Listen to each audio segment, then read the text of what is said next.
like Polka Dot Man of Suicide Squad right here. This is what painting this afternoon. You It's just look- awesome. That's awesome. No, but you look cool. You look awesome. Yeah. Now I just need the polka dot powers to be going on. Oh yeah, you had them already. Now you have the looks too. Yeah. Yeah. I am looking forward to this, both of you. I've been looking forward to this since the last show. Good. That's Yeah, good. this is so much fun. So we had a great show on Wednesday talking about castles and fortifications and stuff. And then this Nice. too. So I'm looking That was forward to both. yeah. That's Yeah. good. What's up, Troy? Hello. Troy, tell me my sound's better than Thursday night, please, than last night. That's all I want to hear is that the sound's way better. Perfect. Jared The is- sound is great. There you go. Oh, Jared is trying to join on his iPhone and it's not letting him. What? Uh-oh. I hope he has, He has a computer Zoom? somewhere. He has Zoom on his iPhone? They might just use on a browser and it might not work. So yeah. All right, so if he has Zoom, he needs to go to the Zoom app, and I'm gonna give me 1 second here. I'm gonna he needs to type in these numbers. Yep. 1 second here. Yeah, the link don't work on the. It's embedded in there, but here. Yeah, he needs to copy let me. Is let it me- that 98311 number? Yes, that's Yeah. it. Yes, Yeah. that's it. Oh, here he comes. Here he comes. Okay. Oh, is he got it sorted? There we go. Yep. Apparently, yeah. Right, there he There he is. is. Awesome. There he is. Look at that fella. It's coming. Yep. Can you hear me? Yes, Yes, we absolutely. can, sir. Welcome. Got some preludes going on. Hey, Jared, nice to meet Yeah. you. Yeah. Hey, Caught us put the early ads there, so welcome. Gonna have a nice crowd tonight too. It's gonna be a real fun Yeah. show.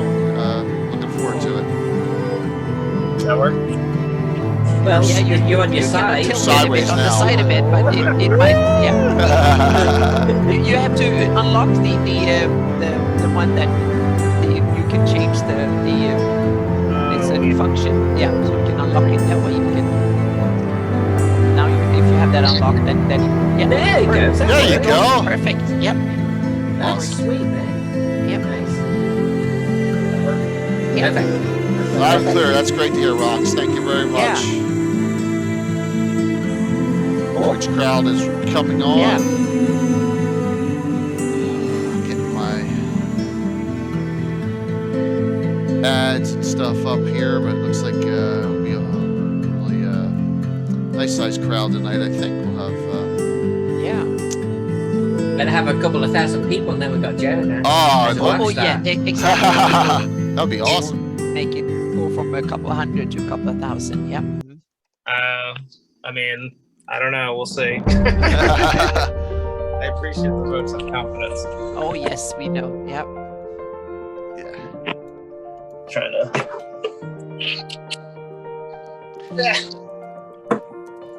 It's early still too. Yeah.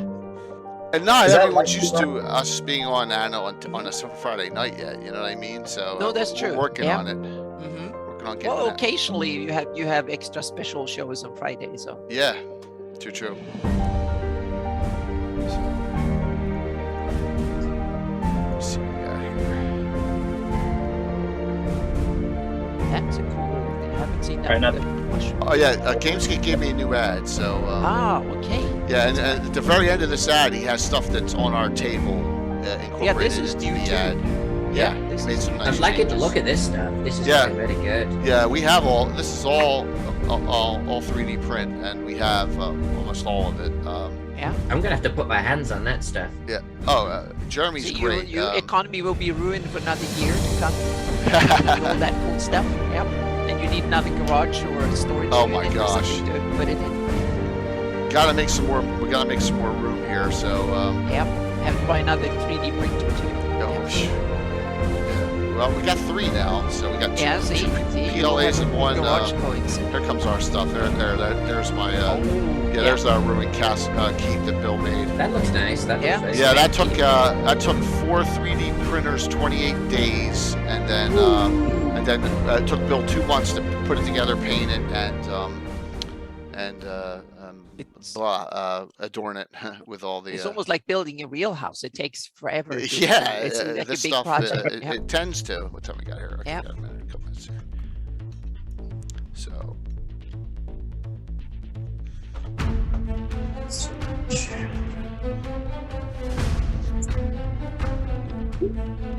And then this stuff is just as good. So this is the monster stuff. And, they just released some more from the Kickstarter that was this. Yeah, we haven't printed that. I don't even want to know how long that'll take. That's insane. That is insane. Yeah, insane's yes, absolutely, positively insane. But Gotta do it. Gotta get that printed. That looks beautiful. A lot of painting. Yeah. A Look lot at of that thing. Look at that thing. thanks, Oh my Gaga. God. Thanks for that 15 viewer host. I really appreciate it, man. Thank you all. I'll shout you out as soon as I get on live here. That's awesome, man. I love the water effects in that too. Yeah. That we don't have yet the bridge, but we have the arena next, and that's going to be for GrailCon. It's coming. So the next one is and it's Bill's on vacation now, but he needs to get. We're having a grand melee, so we need the arena. So and that'll be the next one. That's this. So that's great. coming. That's really cool. Yeah, definitely. Yeah. It's gonna be awesome. So You know, Do you it's a dream just- of mine to actually print out something like this, but like modular, make it big, and go to conventions with it, and do like, you know, you could take your character convention to convention, level up and stuff. I guess that's what they have in ReaperCon, so they can show off. ReaperCon's gonna have a lot of this, and Frank and Nightheart Gaming, since he lives in southern Texas, is gonna be driving up to Denver with all his gear in place. Wow. So, you know, I was thinking, you know, since I'm GaryCon, how do I get some? It's gonna be hard. How do you get this stuff on a plane? You know what I mean? Yeah. You know, so I guess you can just Well, pack it up GaryCon, boxes. it's only, what is it, like 6-8 hours to drive for you or something? No, what? No, 18. 18? Jersey to Wisconsin? Oh my God! Yeah, no. Yeah. If I could do it in 18, I would be turning up with my Roman armies and stuff. I'm telling you, I would try. Okay. Well, you only have like 30 hours from Seattle. Or Yeah, that's a little bit more Portland. difficult. That one. Yeah. I want to relocate more centrally in the country so I can start taking some serious setups with me. What's Have you up, been Pex? So sorry, Jared. Please come on. I was going to say, have you been to Salute in London? The show? Oh, man. Are you kidding me? That's like the longest running gaming convention in Britain.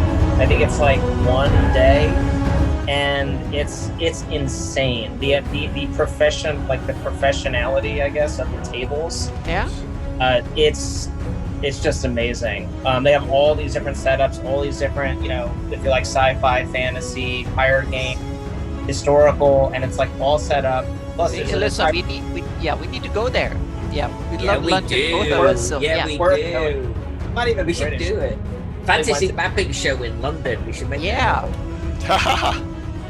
Yeah, look it up. It's great. I've heard of it.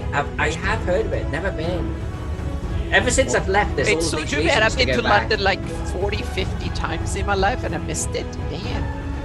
It's I was weird. there like once a week sometimes. Oh really? Oh my god. Oh yeah, I was there at work and it was like I used to live like an hour away with the plane, so it was easy. I just popped on. It was like 40 minutes flight or like 45, 50. Yeah, so it was easy to go to London. Yeah. There were like 5 flights a day from Gothenburg. So yeah, or Stockholm. Do a nice Stockholm was like an hour entry and a half. So, but it was easy. It was like 10 flights a day or something. So. Well, I think the show's only gotten bigger considering like the entire market has gotten so much bigger for like Yeah. miniature, you know, with 3D printing and all this stuff. But it's like I think I went in like 2016 because I did a lot of work for Foregrounds who do like the terrain. They were also doing their own war game, so I did a bunch of that stuff. And yeah, I just like flew in. You know, I hung out with them, but we went in and like they worked the show, and I just kind of hung around with my wife, and it was amazing. It was That's the way to do it. well, Yeah. yeah, it was crazy. So, Jerry, where do you live? I live in Okay, Portland. Okay. Just like Alyssa. Yeah, in the same town, Okay. Yeah. same insanity. Which is nuts because the last time I saw him was at Gen Con 2015 or something like Oh, that. wow. Long time Yeah, ago. it was a while ago. It just is what it is. I don't know. Too busy working and living. I know Alyssa's into like the historical stuff, historical wargaming. I always wanted, like, I kind of dabbled in it, but I never really got into it strongly here. But yeah, I mean, I moved here from South Carolina like 8 years ago, and I was pretty into it there. So I don't know. It is what it is. Yeah, sometimes you have to get new connections to get into something like that Yeah. again. Yeah. Welcome, everyone. And this is what I love. By the way, Jared, this fits in perfectly. We always talk over everything here, so that's good. Oh yeah, we babble, and now the audience can hear us. Yes. Yeah. The audience is can't still see us filtering yet, in here, yeah. and we'll get Yeah, more what and we more see people in will be coming Zoom on. is what goes on the screen in Twitch, so to speak. So Yeah. Jay's screen is what goes on out on the Zoom, so to Okay. speak. So you see it without any delay there.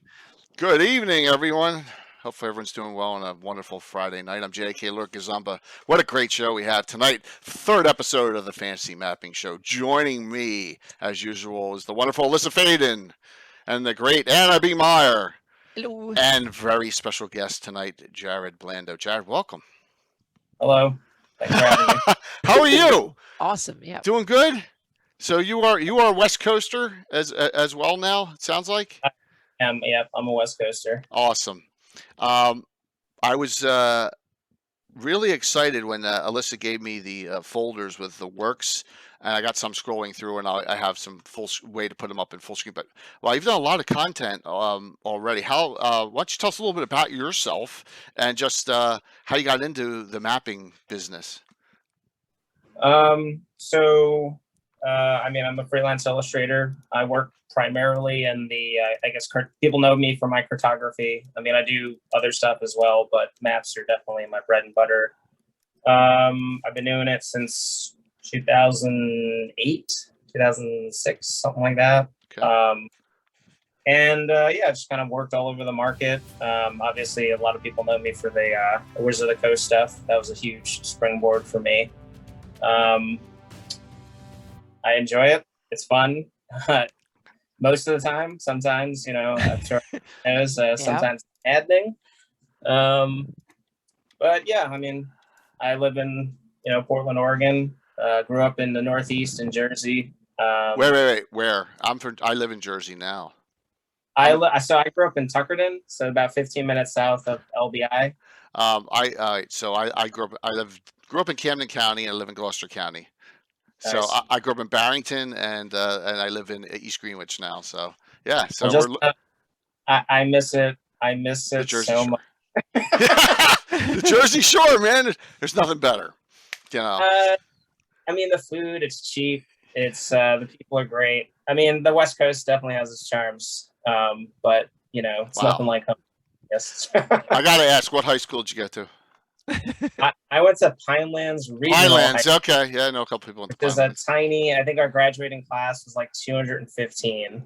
Yeah. So not too many, more than some, a lot less than a lot of others. Very cool.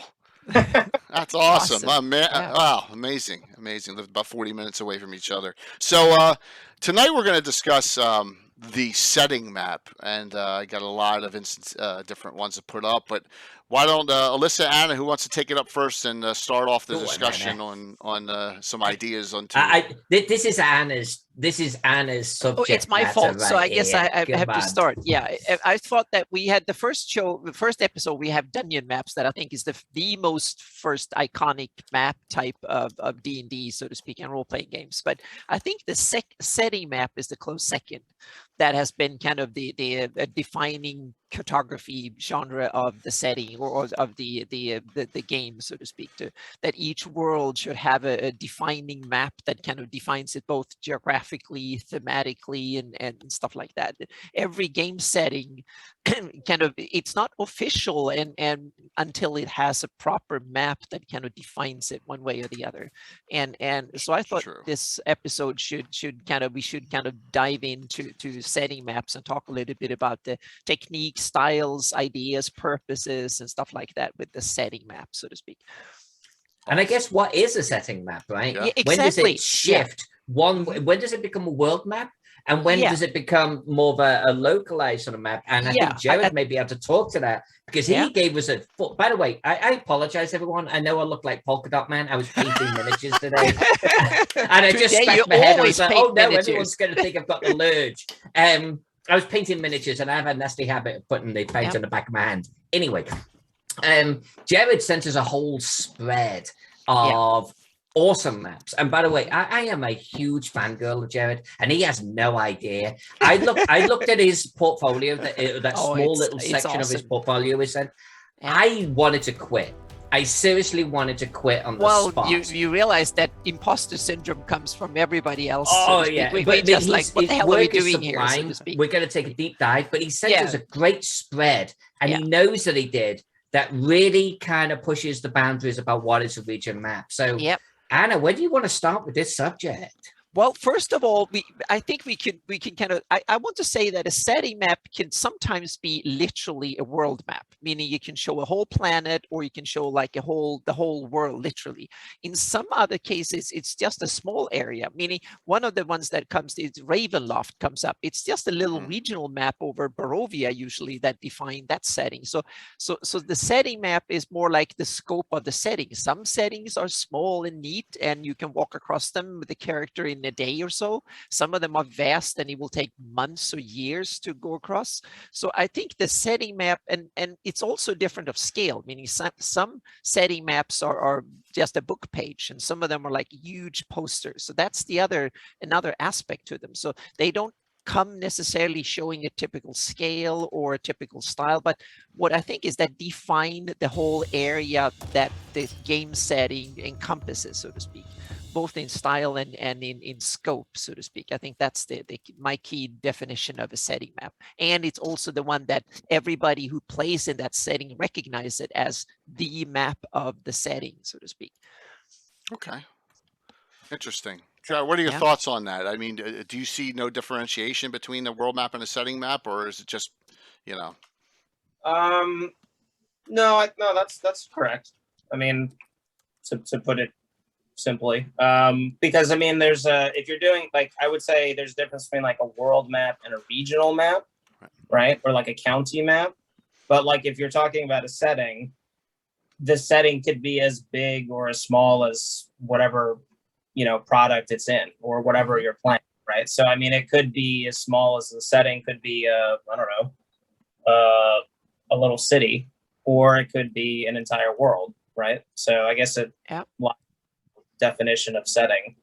I guess the maps that I sent, like, I wasn't sure of that, I think it was debatable, but that's okay. Oh yes, there were lots of setting maps in there. Yes.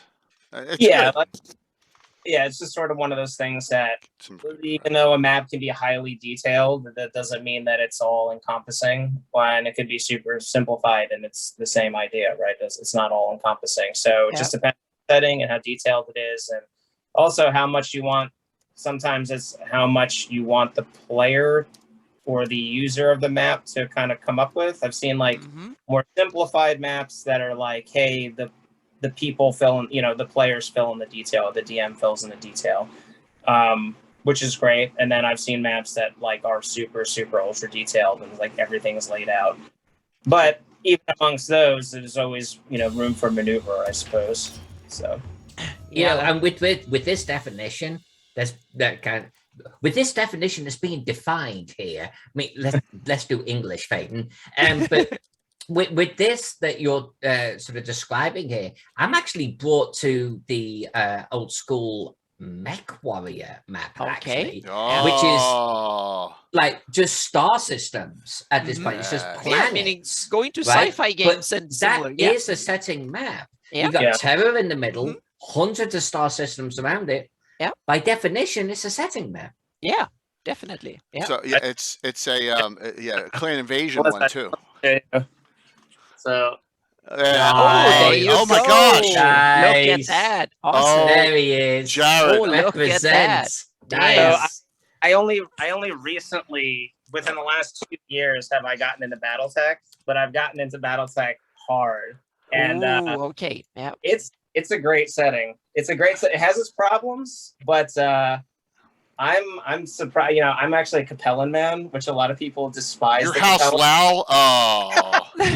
Oh. There's a man. reaction. There it is. No, wait. If you work for McCarran's Armored Cavalry, though, then I have respect for you. So there you go. Hey, you So know, I'm delving how- deep now. House Haritsu, the McCarran's Armored Cavalry, is freaking great. Yeah. I like them because I love like Imperial China and Starship Troopers, Okay. and that's That just makes sense. and I'm like, that's great, but that's really fun. So I'm going some of to. the other- you know, We're going to make Jared a little jealous here. If I have, they're Yeah, not see if you can find shown. it. No, you know what? I'm gonna have to search for them. But I have my basement maps, and I have 2,000 BattleTech Fit You miniatures, dabbled quite a Oh bit my into BattleTech. Yeah. including unseens, like Yeah. a ton of them, like 100. What subject matter did I on Yes, that you one? over the camera. I was gonna say, We'll get to Alyssa, that. you stepped into I'll search for that. the Yeah, we'll, most awesome sidetrack here. Also, in other news, Jared and I come to your house and we're playing BattleTech. Yeah. Mhm. Oh, I've actually done some work for when I first started. I did some work for Operation Klondike. I did 4 pieces. oh wow. But here's the thing though, like I was pretty new and I wasn't very good at inking. Only recently have I like delved into inking because I was like I love it, but I'm traditionally really like weak at it. So like when I first started, I actually portfolio dropped at Gen Con and I talked to CGL or CG whatever Catalyst Games. And so I got 4 pieces out of that. And when I turned them in, like the sketches were great. And they were like, oh man, these are fantastic. And I was like, okay. So then I turned in like the inks and they're like, these aren't very good. I was like, Oh my gosh. well, I'm not great at inking. And they're like, oh, like, so can we take these and like re-ink them? I was like, yeah, that's fine. I mean, you're the client, you know, I just feel bad that they weren't up to snuff. So if you look at the Operation Klondike book, I do have 4 pieces, but they are re-inked. That is However, awesome. I did talk to I talked to them recently and I was like, look, I want to do like a BattleTech like world map. Like I want to do the setting map. And they were like, What but I was like, but I want to do it like in the old like Star League style. So like a rollout map. So it's Oh all my up and gosh. stuff. And they were like, maybe. Never heard Damn. of it. Really? Come on. Yeah. I was like, that'd be so fucking badass. Excuse my Yeah, language, you but- could. That's okay. That's okay. Yeah. Mhm. That's okay. So I found the pick. Oh. Are you ready? I'm going to go to the bigger screen to give this all its Let's do justice. it. Mhm. Here's all the miniatures there.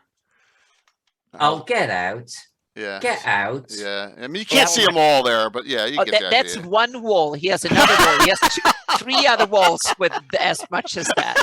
Yeah, you can. And Yeah. that's not even the So- whole Right. wall. That's only like 2/3 of a wall. Yeah. So as you can see, I got some of them from the cartoon. Those and All right, Yes, I'm out. I'll see you He guys has on like another live. 30,000 miniatures and whatnot. So yeah. the BattleTech stream.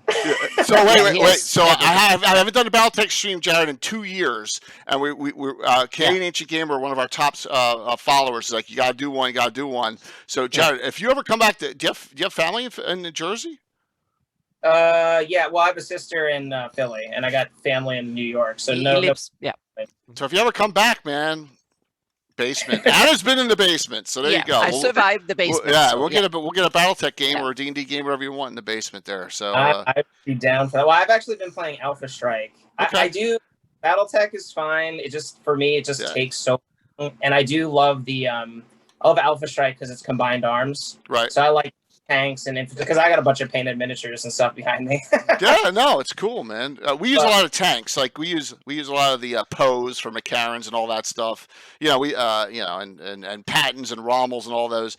We don't get into the small arms operations. But I'm sorry, we're getting off on a tangent. No. This is awesome. Yeah. But yeah, I Battletech's love great. this tangent. This is the best tangent ever. Oh Yeah, yeah, exactly. Battletech is Listen, wonderful. I'll try and find my Battletech picks as we go and say, hey, here's a setting map of a Battletech. The last stream I did Battletech wise, I have it on here somewhere. Yeah. So yeah, go ahead, and everybody who watched this have to say that Jay said, I don't know what to say. I'm just be a fly on the wall on this show, whatever. And now he's all in the first half hour. This is right. Awesome. Yeah, he wasn't ever going to actually appear even on the show. Yeah. Now look at This him is boasting so of his cool. collection. I couldn't believe you went there. It was Battletech. Oh my gosh. Yeah. Well, I have probably the equivalent of one of your shelves right there. Okay. And I love it. It's from the 80s and the 90s. Oh yeah. And I have maybe most of the books and the box sets. And I love it. I love the setting because we're talking settings. Right. But this, no. It's another We level. can't be friends anymore. And it's a fun game too. So yeah. I think we have, as you can see on that one shelf, the mid shelf, we only have like 10 original Marauder 2s. And about 10 original Marauders. It's nothing. But all right, so let's boom here. I popped up a giant map to get off the back on maps, everyone. Mm-hmm. So there you go. Can we actually bring up like this full screen? Can we do this? I want people to see. Well, I can blow this up as much. I can blow it up as much as you want. And then I want people to see this, and I want you to recognize like a lot of the artistic talent that is in this. Not only the shadows and the drawing, but the composition and just how beautiful it's almost to me. This feels just clean, almost simplistic. It's not overdone. Like I'm a big advocate of less is more, and this just gets that balance perfectly for me. It's not fully colored, and I love this map. I love this map quite a bit. Jared, can you tell us about what this is? Exactly, and how you did it, and what technique and stuff, tools and so on. So I work primarily in Photoshop, CS4. I think it's one of the older ones now. Mm-hmm. I work on an Intuos Pro tablet, so I don't work like on a visual screen. It's just like the standard tablet. That map, I guess it's this. I think it's the Sword Coast. Just popped up. It was interesting. I got hit up by, I think it was Kobold Press put that out. So WotC was like experimenting with like using like third-party publishers in the beginning for the launch of 5th edition, and they weren't sure how it was going to go. And basically Kobold hit me up and they're like, "Hey, we have this bunch of maps." And when they do that, they generally assign you like it's like a secret word. Like the project is like named something. So I don't know anything about what's going on. They're just like, it's going to be. I'm so glad that someone else can tell, because when I said that, no one believes me. That you know everything, and I said no, I don't know anything. I don't even know what it's called. It's not written yet, and someone just gave me a sketch. And you know what's funny? Like I like 5th edition, and I run games out of it, but I run it out of Birthright, which is the AD&D campaign. Birthright, really? Oh, awesome! Yeah, wow. That's my favorite. That's my favorite D&D, because it's the most. To me, it's kind of high magic, but it's more like dark. It's like things are decided with steel and like armies and stuff, and I like that more. So I don't know that much about the Forgotten Realms. I've read like the first 3 Driz novels, which I liked like the first 2, and then I was like, all right, I've had enough. It's fine. It's very high magic. And I'm not a big high magic guy. I like 80s fantasy movies that are just like very dark. They're like, you're like Hawk the Slayer. Dragon Slayer is one of my favorite movies ever. Hawk the Slayer, It's fantastic. And a lot of people are like, what the hell is Dragon Slayer? I'm like, I don't even know. It's got the biscuit in it from Ally McBeal. How can you go wrong, right? It's the main guy. It's amazing. Yeah, it's amazing. We don't do tests. Yep. Very cool. I'm a big Tolkienite, so like I try to like I'm a huge Tolkien fan. It's embarrassing. So like, again, I like that kind of mixture of like history or whatever. So I try to bring that stuff into maps that I'm doing.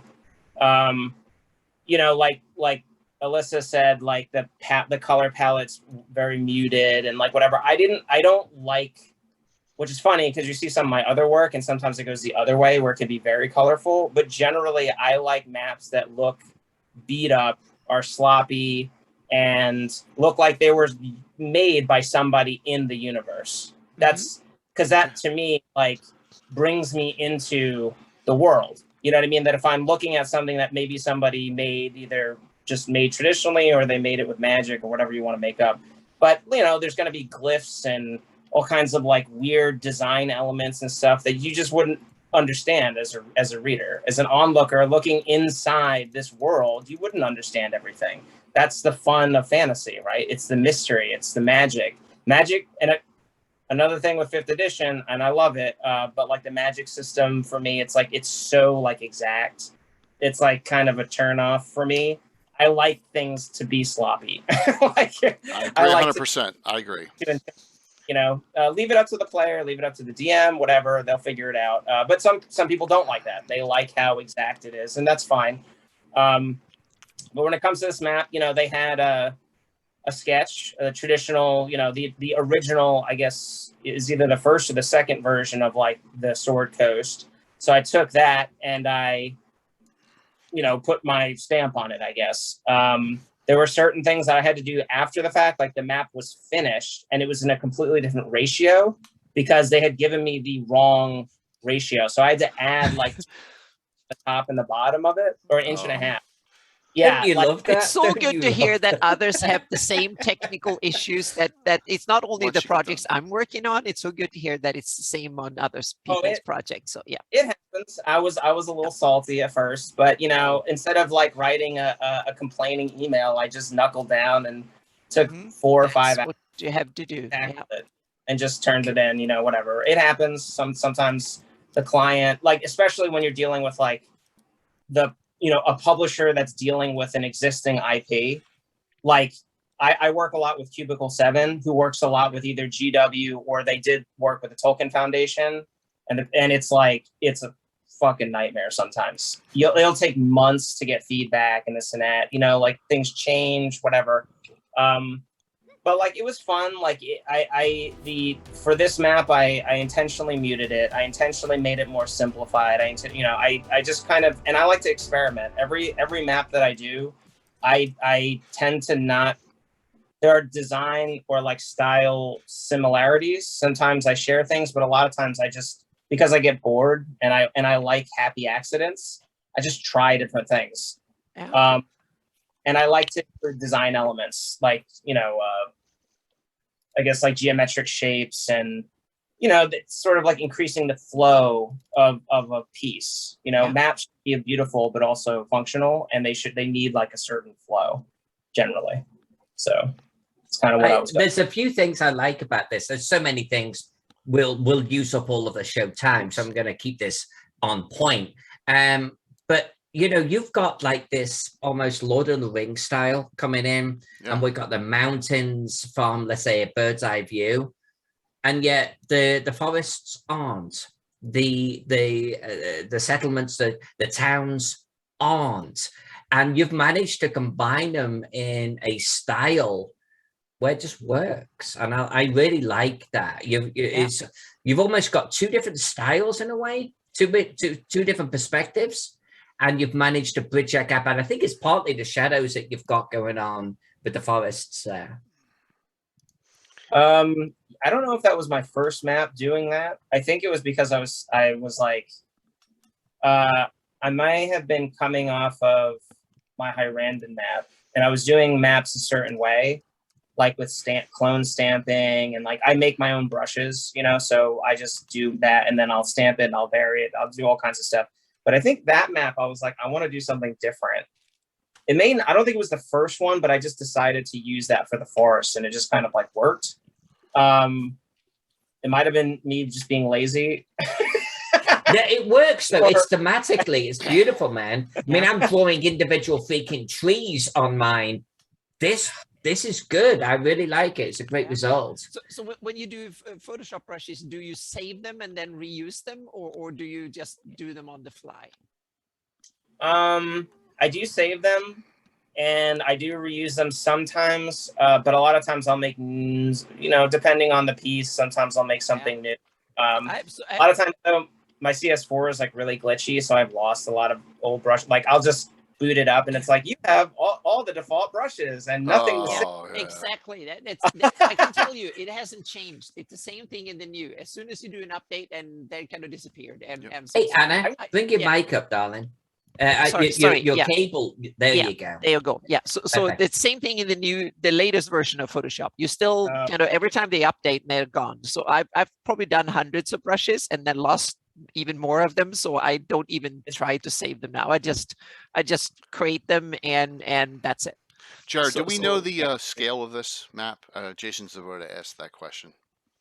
I think it's in the corner. I think. All right, Might be a little scale at the bottom there. Sword Coast. That's a whole different chapter, a whole different topic or subtopic that I think we should divide a little bit of time, because there are real cartographer aficionados that keeps asking these kind of tricky questions when it comes to setting maps. So that was one of the aspects that I wanted to talk a little bit about later. And that scale?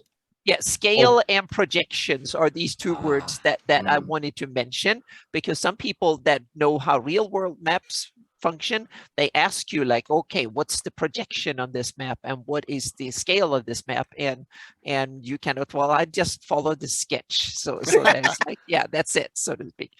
So yeah. So Alyssa, why don't you give me another map of Jared you'd like me to bring up here?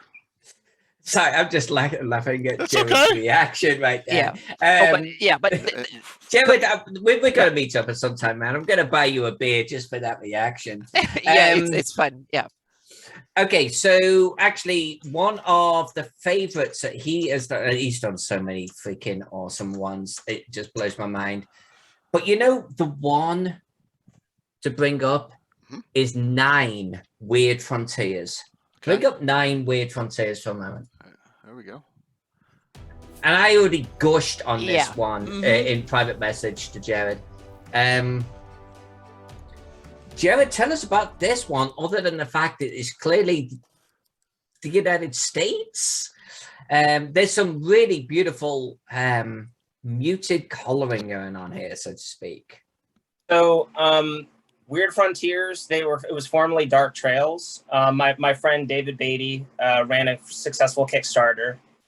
So it uses the DCC system, and it's a Weird West. It's a Weird West thing. He got into a whole big tiff with Chaosium and won.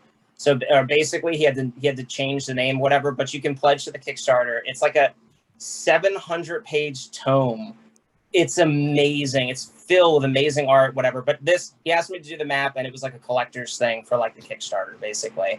And my idea was, he was like, do whatever the hell you want, but I kind of need this, And he was like, map United States, whatever. So I came up with the idea because I love history. I was like, why don't I take a U.S. cavalryman's map, right? And over, that style, and a Civil War kind of over style.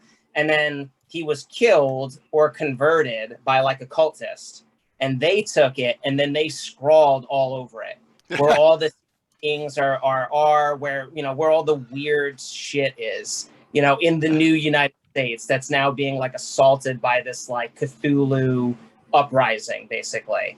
So there's like tons of stuff in there, but I tried to make it look kind of like crayon, like blood, or not crayon, but like wax, wax pencil, like blood. There's paint on there, like the cultists just went to town on this map.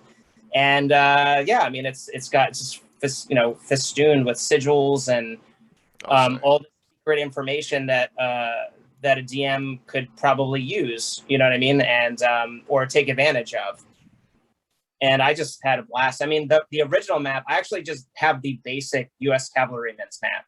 I had to do the entire fucking thing. That took forever. Okay, like people, and I'm, I try to emulate like the Civil War stuff. It's freaking insane. Those people, Jesus Christ. I have an entire book on Civil War maps, and it's Because by the end of the war they were mass producing them, but just super detailed. So I tried to emulate that, and then I got creative for like the actual cultist thing, and it was just a lot of fun. He art directed, kind of pushed and pulled where he needed to, and there were some revisions and such, but I think it came out. I'm really happy with that map, and I think I just did it a couple last year. So it's one of my, I guess newest pieces. It's got some unbelievable, just detail in it, and it looks like it's a cool game system. Wow, just stuff going on everywhere. You look, and it's like, wow. Yeah, I would say that if a map can actually sell a system, that map has definitely won. And this map I love this down here in sells the Louisiana, system to me. Yeah, because I think funny. that's one of the that one, and the 13th gate up in the Dakotas is kind of awesome too. There's these kind of Well, DCC, I don't know if you guys have ever played it, but it's Dungeon Crawl Classics. It's like there's like a funnel system. You make 4 characters, they're all level 0, and then the DM runs the adventure, and whoever survives is your character. And you roll them randomly. So sometimes you'll have like a baker with like a baking pin, like a rolling pin. You'll have like a barber with like a pair of, you'll have a guardsman. You'll have all these, and then they'll sort of like turn into the character that you're gonna play. And there's like, 75% casualty rate in the first session.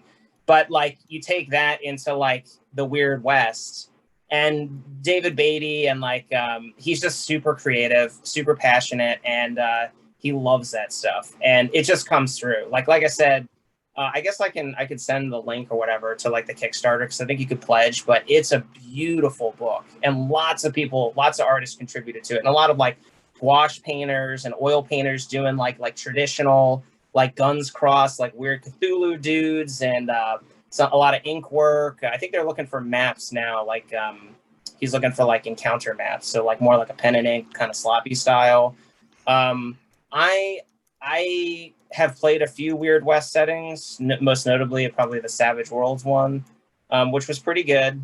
But I'm more of like either like hard sci-fi or like just like straight up like historical fantasy type of gamer in general. Is it a Kickstarter or Indiegogo? Is it a Kickstarter?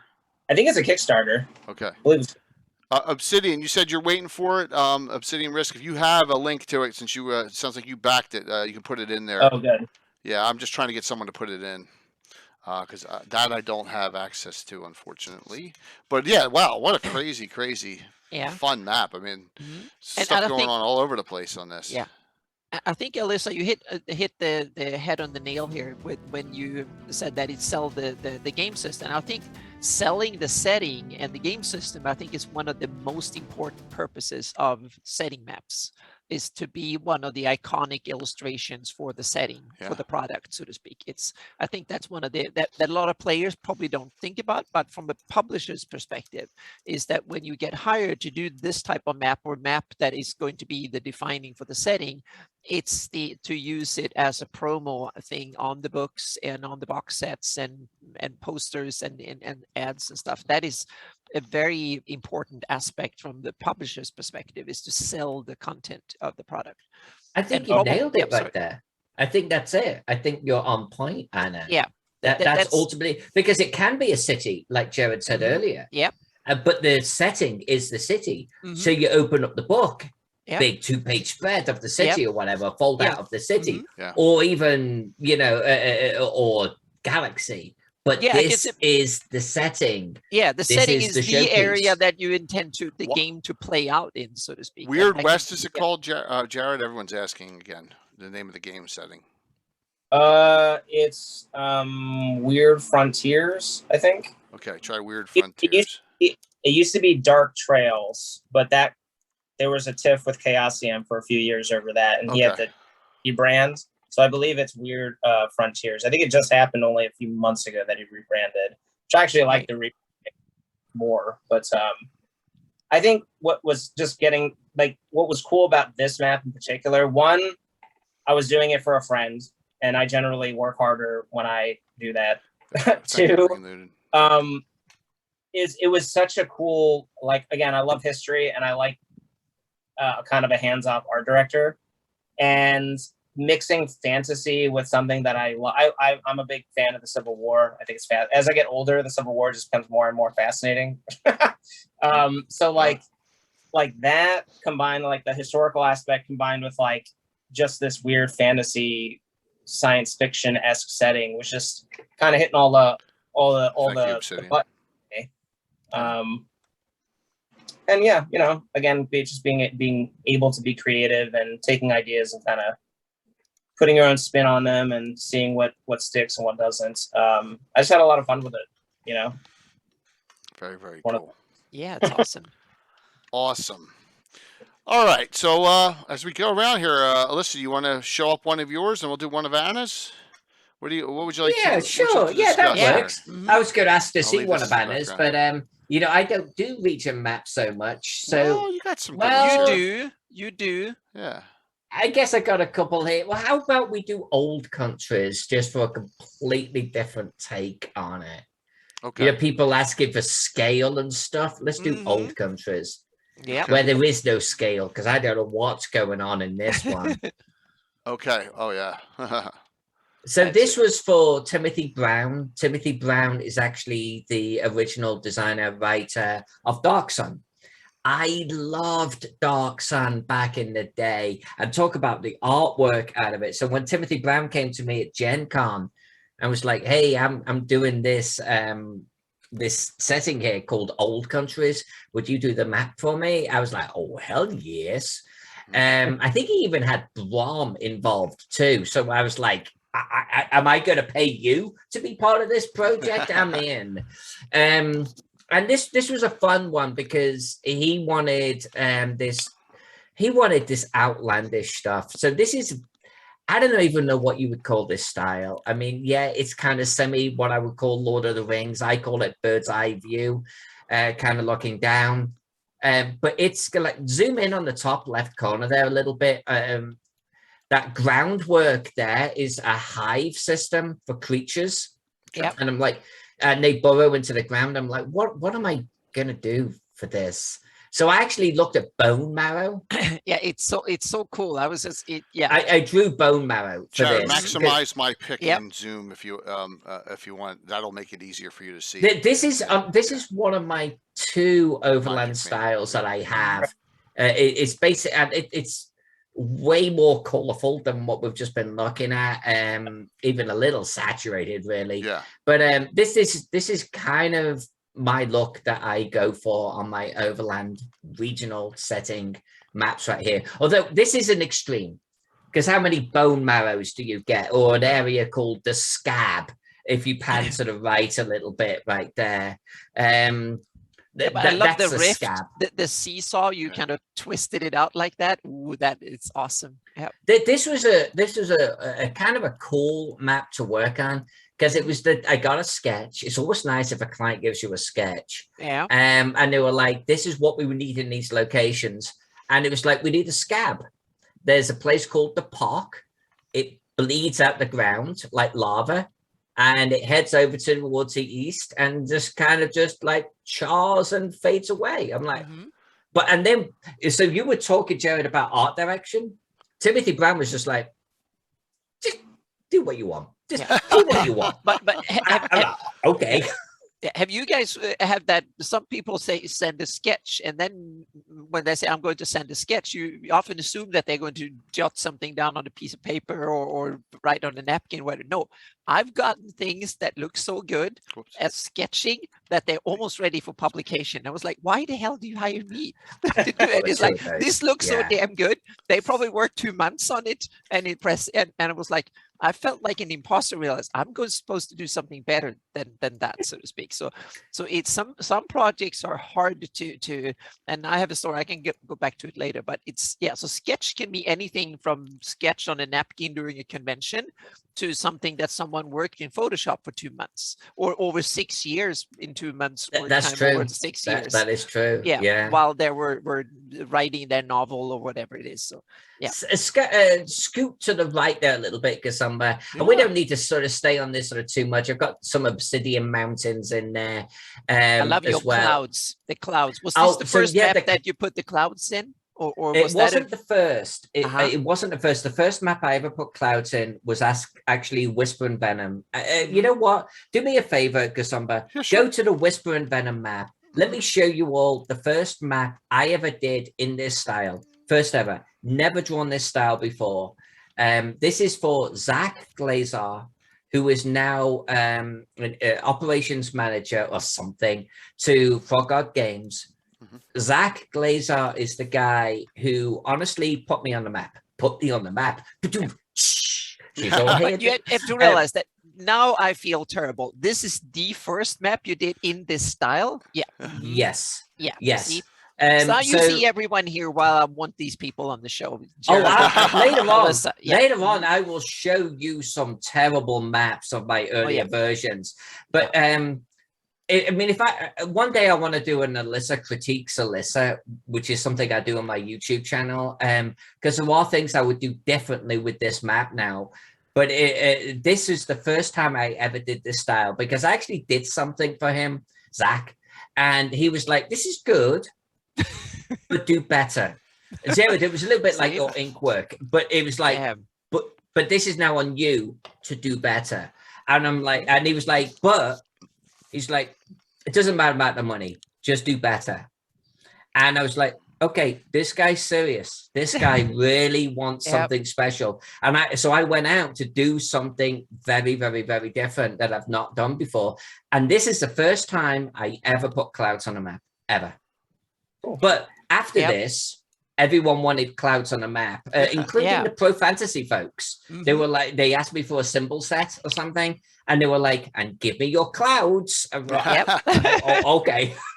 Apparently my clouds are a thing. Yeah. Oh, that's cool. Very, very cool. Yeah. All right, Anna, what do you want to show? Let's see. I put some bad examples, but let's wait with them until. Okay. Yeah, I have one. Let's go with you have one, the 1824 guide, JPEG, the first one. It's for Hans Cummings. He's an author that writes sci-fi and fantasy and stuff. And this was one of the early Seti maps I did professionally, so to speak. How many years ago? This is like 7-8 years ago or something like that, I think. Yeah, something like that, 2012 or something, 2012, 13, I think. And the interesting thing is that same year I worked for I did 3 big projects, and all 3 of them I had to replace Jonathan Roberts' work. And everybody, I've probably told this on Legends and Lore stuff, but people here needs to hear this because I was kind of intimidated. Jonathan Roberts that year did the Game of Thrones map. And the same year I had to replace his work with my stuff in 3 projects. And I was like, uh-oh. And he was like top of the rage. He was like the coolest thing in cartography that year, so to speak. It was the Game of the Thrones map, and he had done that. And here comes people and say that, oh, I have this map that he did. Can you do something for me that looks better? And was like, oh, and I'm not so sure. And now I'm going to tell the constraints of this map, because I'm happy with it considering the constraints. First of all, we had a limited budget, meaning we only had like a month to work on it or something. I worked on it for longer, but it was a very limited budget money-wise. And it was a map that was supposed to go on a 24 by 36 poster in color and on a small little pocket book in black and white, the same map. And that is kind of really hard to make a high resolution thing that works in full color and a tiny one that works in a book. and those were the kind of the technical constraints. And I already had the map, so the layout with the mountains and all that was already on a map. So that Jonathan Robert had done a beautiful map. So I guess we could have put that one in. Stupid of me, I should have added that one into. But anyway, so it was. I'm happy with how it turned out. And then you go to the black BW map, Witchmore. It's a couple of one further down in the list. Yeah, okay. That's the same map, but for the black and white to be printed in a bookshelf. By the way, I think. Oh, okay. I'm sorry, Jonathan. I'm really sorry. But I think both of you do better maps than Jonathan. I'm going Well, on it record. depends, because I think Jonathan Roberts have done some fantastic work in styles that I can't match.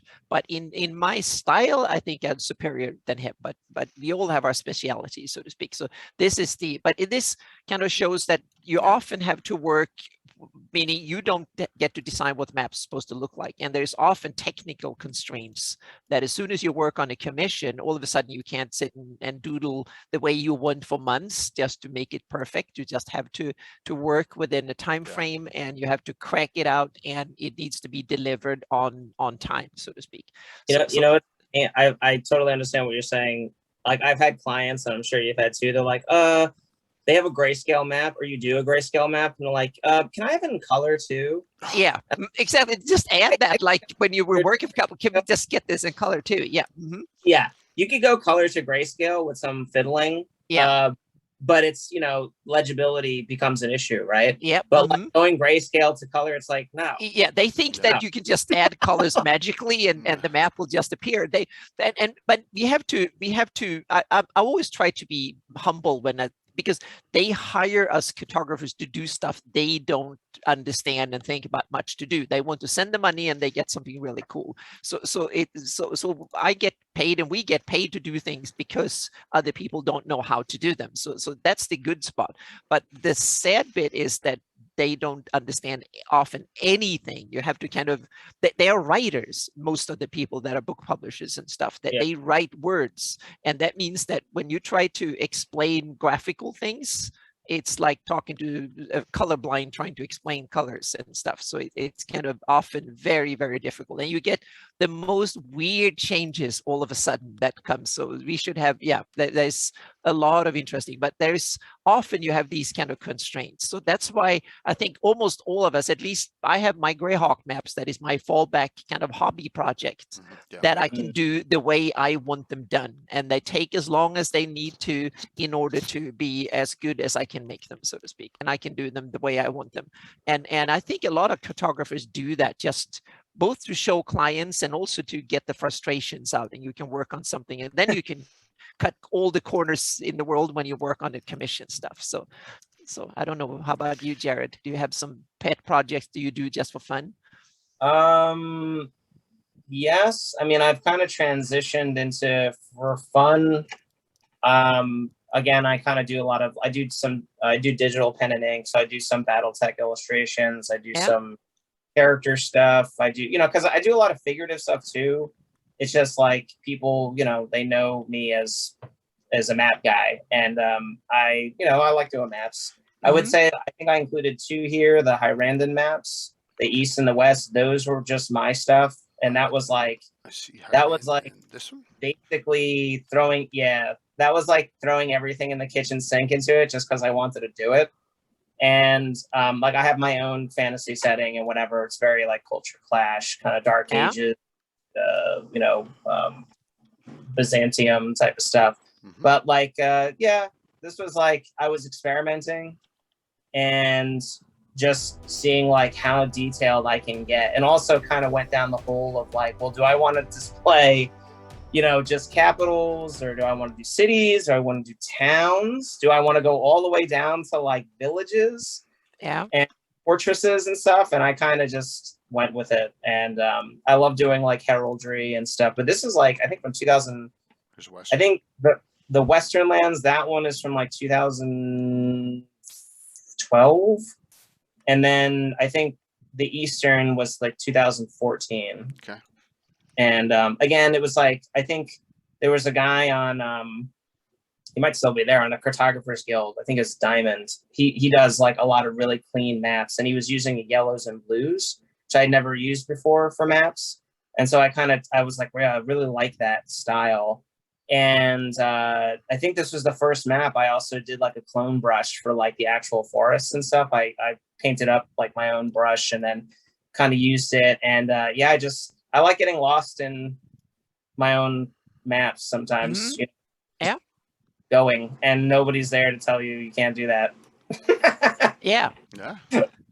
Yeah, that's the thing. You have to, I think, in order to put the passion in and really work. But sometimes it's hard, like we said, when you work for a client and you have no clue what the thing you're making, it's not written yet, and you only have that sketch and a few emails, or maybe I always try to schedule a Zoom or a Skype call or something so you can talk to, at least a phone call, so you can talk, because otherwise there's so much and information that gets lost, and so I can start asking questions. And I always there's also the possibility that like I've taken projects, even for WotC, I've taken projects like generally when they hire me, they know what the hell they're going to get. I mean, that's how it is now. I've worked for them so long, and a lot of my, they come, you know, I'm fortunate enough that basically people come to me and they're like, I want this, and you know, maybe in this style, and you know, this is what has to be on it, but like run with it. And I'm like, that's great. However, sometimes with especially like specific settings, especially with like WotC, you know, I get a little too carried away with a map, and I get like I can work really fast if I need to. Like that Mordant map for that I think I sent you. I did that in like a day. It was like WotC.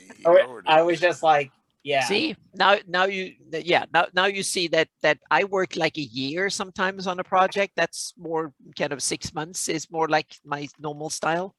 I'm too lazy for that. I try to make my artwork work for me. And I also try to get good enough where I don't have to draw on all, like I like design elements. And again, like Alyssa was saying, you know, she's like, you use a lot of texture in your work. And I like to like create the illusion that the map is, or the piece is old, you know, and all this stuff. But like, if you look into it, like my maps aren't, I don't think they're, a lot of them aren't like super, super detailed, at least not in technique.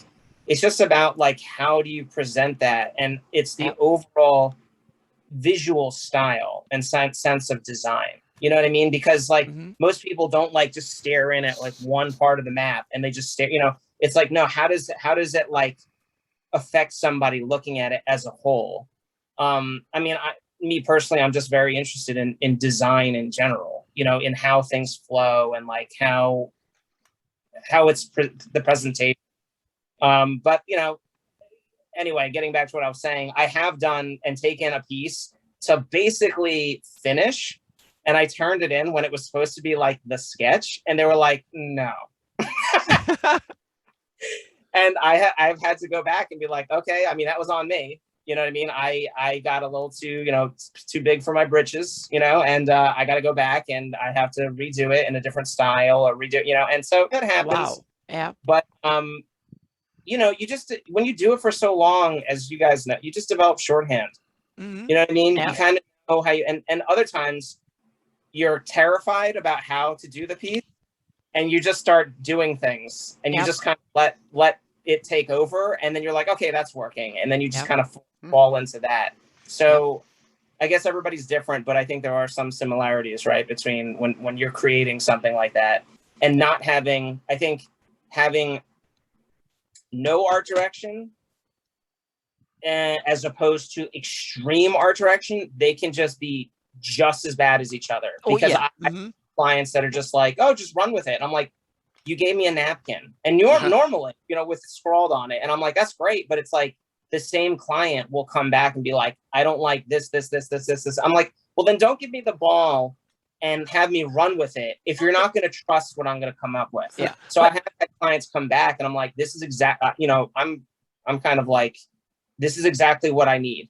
Yeah. And this is what I want before I push this. And I'm not going to push this any farther than this specific revision, because I don't want to go back and have to revise 48 things that should have been tackled on an earlier pass. You know, Yeah. But I'm totally with you. But I try to mitigate that by sending them bad stuff to begin with, because if you ask them what they want, you get crickets. Give them something to criticize, and they start criticizing like hell. Meaning, someone can say, "Oh, do whatever you want," and then it's because we like anything, and then afterwards, "Oh, we don't like that, that."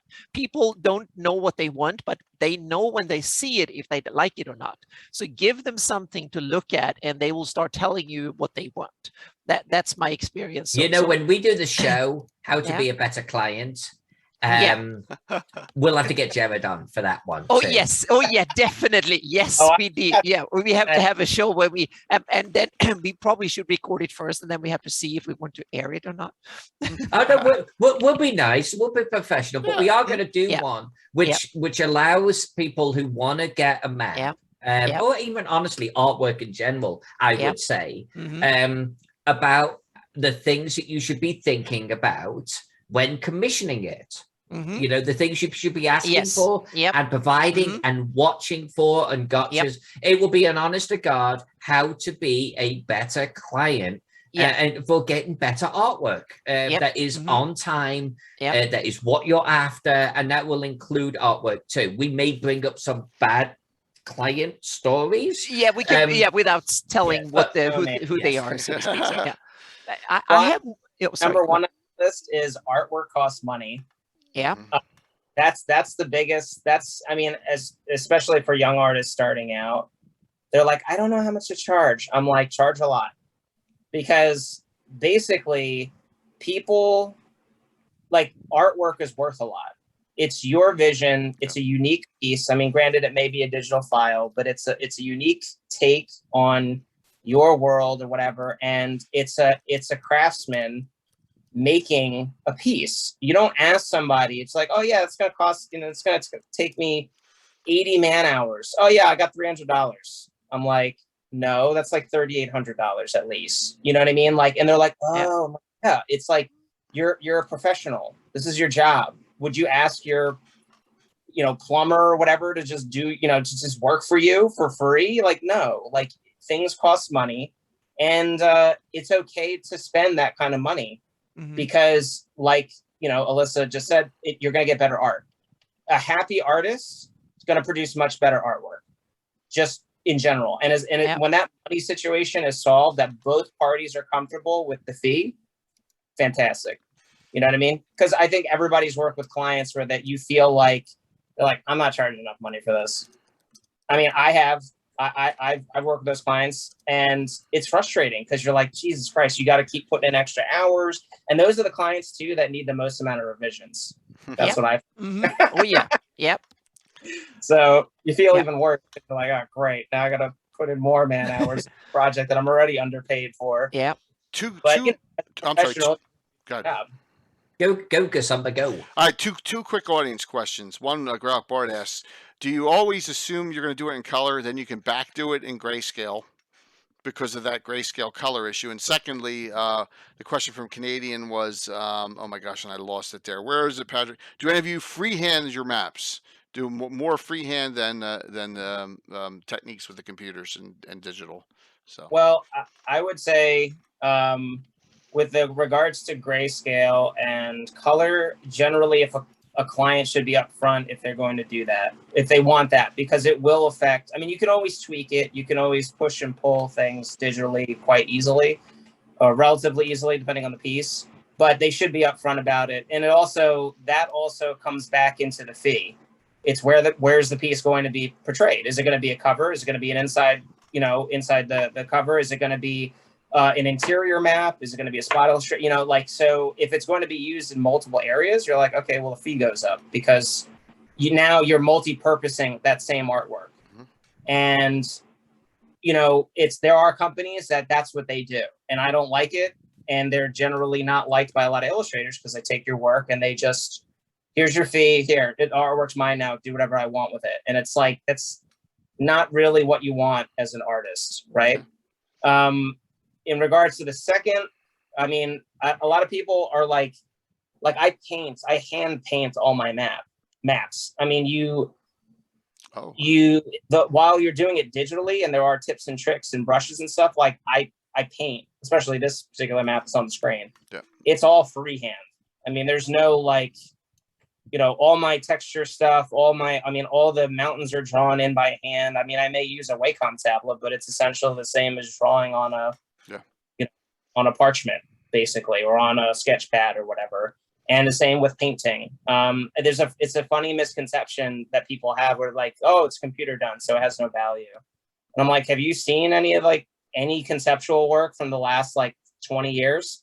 Justin Sweet and even guys like Chris Moeller and stuff, they dabble in it. It's like all that shit is digital. All that stuff is digital. It's a medium. Yep. You're literally using a tech or a piece, like a tool to bring forth an image, and it's painted. So very cool. Yeah. I like this one. I guess it's showing foods of the area or game or what was the concept on this one that WotC came to you for? Actually, this is for I actually have the book. Okay, cool. There's Josh. What's up, Josh? So that's the it's in Heroes Feast. Oh my gosh. Okay, that's very cool. popular That explains book. It all. Yeah, that explains it all. Yep. This map is Barnes & Noble exclusive. So if you pre-ordered it and it got the special edition, you got this fold-out map with it. So I was actually working. So this is another situation where you're working via third party, right? You're working with I forgot the publisher. Working through them, but WotC has to approve it. I think out in Mifflin or that was a huge book. Huge. It's a beautiful book too. Yeah. Did a great job. Yeah. Really fun. Very cool. So yeah, this was just cool because I got to I like doing figurative stuff and painting, and I got to go in and just go ham on these different locations, and I had to submit sketches and stuff for each location, have them approved, and then go in and paint them, as well as the map and lay them on top. And so it was a bunch of different things going on. Do you know the style or what it's going to come out like right at the beginning? I mean, do you have a vision? How do you go about that? Sometimes I'm like, okay, I like this previous piece that I did. How the hell did I do it? I don't even remember. But I like that look. And so I'll actually, it'll sort of develop as I do it. I do have certain okay, I'm going to do the mountains like this. I have lots of different ways of doing mountains depending on how I feel the map should look to fit whatever the client is looking for, right? So this is a cooking, for a cooking thing, I wanted to look more natural. And the land masses, you can see the mountains and all this stuff. It's not really that detailed, right? Because that's not the center point of the book. Yeah. It needs to be, look, this is west Faerun. That has to be identifiable, and the different regions have to be identifiable. But really, we're looking at the icons, right? So I just wanted to push the map back and not have it be too loud that the icons couldn't speak to the viewer. So from a design perspective, I was like that. And when I had done all that stuff, I was looking at the water, and I was like, the water just kind of looks flat. I wanted to go for an indigo kind of stain, which I did, but I was like, it's not really flowing. So I kind of added in my, my design elements and stuff to try to emphasize the different areas and just try to get it to flow a little bit. But I mean, a lot of this stuff, it just develops. Like I said, I'm very I guess a developmental painter where I just come up with stuff as I paint, and I like happy accidents. I like how things kind of just fall into place and they look aesthetically pleasing. I get a lot of flack for it from some people when because I do a lot of encounter maps for WotC, and I did a shit ton of maps for Pathfinder. I did probably 300 maps for Pathfinder. Wow. And I used to get that shit all the time where they're like, this is a really pretty map, but I don't know what's going on in this location. And I'm like, I want it to look natural. It's it's up to the DM and the player to figure it out. I mean, I can read it. It's got a grid on it. It's not that hard. But some people they want the map, the art part doesn't matter. And to me, I am very I like, that's my favorite part. Like functionality is kind of second. Which pisses a lot of people off. Don't let Art Marnick give you shit there, Jared. No, but that's an interesting aspect with maps, because maps go from the engineering GIS, just the technical aspect in one end, meaning the GIS maps you have in your car to guide you from one spot to the other. There's no artistic value whatsoever, to something that is a pure piece of art that just shows a landscape from above or something. That it's just style and art form, so to speak. And map spans the whole range from that technical thing you can do in Excel, basically, to something that requires a lot of artistic ability to do, so to speak. So it's interesting that the cartography spans the whole thing. I said that it's one foot in the technical field and 1 foot in the artistic. And I'm very much I'm the opposite from you, Jared. I'm coming from the cartography end of the spectrum, so to speak, and working my way into learning to scribble around and learning artistic values and stuff like that. It's kind of funny. I was much more into artistic value in photography than I was in cartography to begin with. So cartography was just maps to get from A to B and fiddle around, so to speak, for me to begin with. Well, so modern cartography is very, again, starting in like the Civil War, like was very exact. That's when mass production came to being, and you had like printing presses and stuff. Like before that, even like during the Napoleonic times, you know, there were certain cartographers that were great, but a lot of that stuff, even I think Napoleon himself was put a lot of stock into that. Like their maps were quite good, and it allowed him to do specific things that opposing generals couldn't do. But he had the information, right? I mean, it's very important. I think that even with more exact maps, it has to have character, and that's part of like especially if we're in a science fiction setting or fantasy setting, or just this entire industry, right? It's like it needs to draw the viewer in. It needs to say something, even if it has like a finger smudge of blood on it. Yeah, the you know, and it's a very clean map, clinical map. The viewer's like, where did that come from? Yeah, inspiration is a very important aspect of game maps in general that normal maps don't have to reckon with much. But when you take a map of like a zoo or a theme park or something, they have some of the same aspects to them, because they need to lure the viewer to or the visitor to go and see everything, despite the fact that it's 2 miles over a hill or whatever. But they want to see those elephants and go to that ride or whatever it is. So they want to obfuscate certain aspects that are difficult and inspire people to go and spend more money and look at things. So I often look at these kind of theme park things, maps at various touristy places, because they have a lot of interesting facets to them that you can inspire you to use in gaming. Yeah, I mean, same premise, right? So. I like this one too. This one kind of reminds me of, what's the place where they think Atlantis is out there in the Mediterranean, Anna? Yeah, or if it was Atlantis was in the Atlantic, we don't know. Which one? No, the one that they actually had. It looks like the caldera. You mean in Greece? It's hang on a second. I need to. I've been there, so I should know. Yes. We've talked about it. It looks very similar to that. Yeah, I guess it's the location in the once again, the Forgotten Realms. It's the blue houses, the white and blue houses. Hang on a second. Mykonos. Hang on a second. Yeah, that's what it reminds me of a little bit, because it's kind of. I'm going to see if I can find it here. This was for. So I did the Dominaria map first. Now, I'm not a Magic the Gathering player. Right. I just, you know, when I was a kid, I dabbled, and then I was like, Santorini. Yes, there we are. Yep. Thank you. Thank you. So this was the second one, but this was another case of like them sending me a code word, and they're like, "Hey, we want you to do a map for Magic the Gathering," and I was like, I mean, of course, sure. Rich Witters was the art director, and he was like, okay, this, and this. You have, you know, here's the sketch and whatever. I didn't know anything about it. I didn't know anything about Dominaria, and I didn't know anything about Ixalan, but like, I really love this map.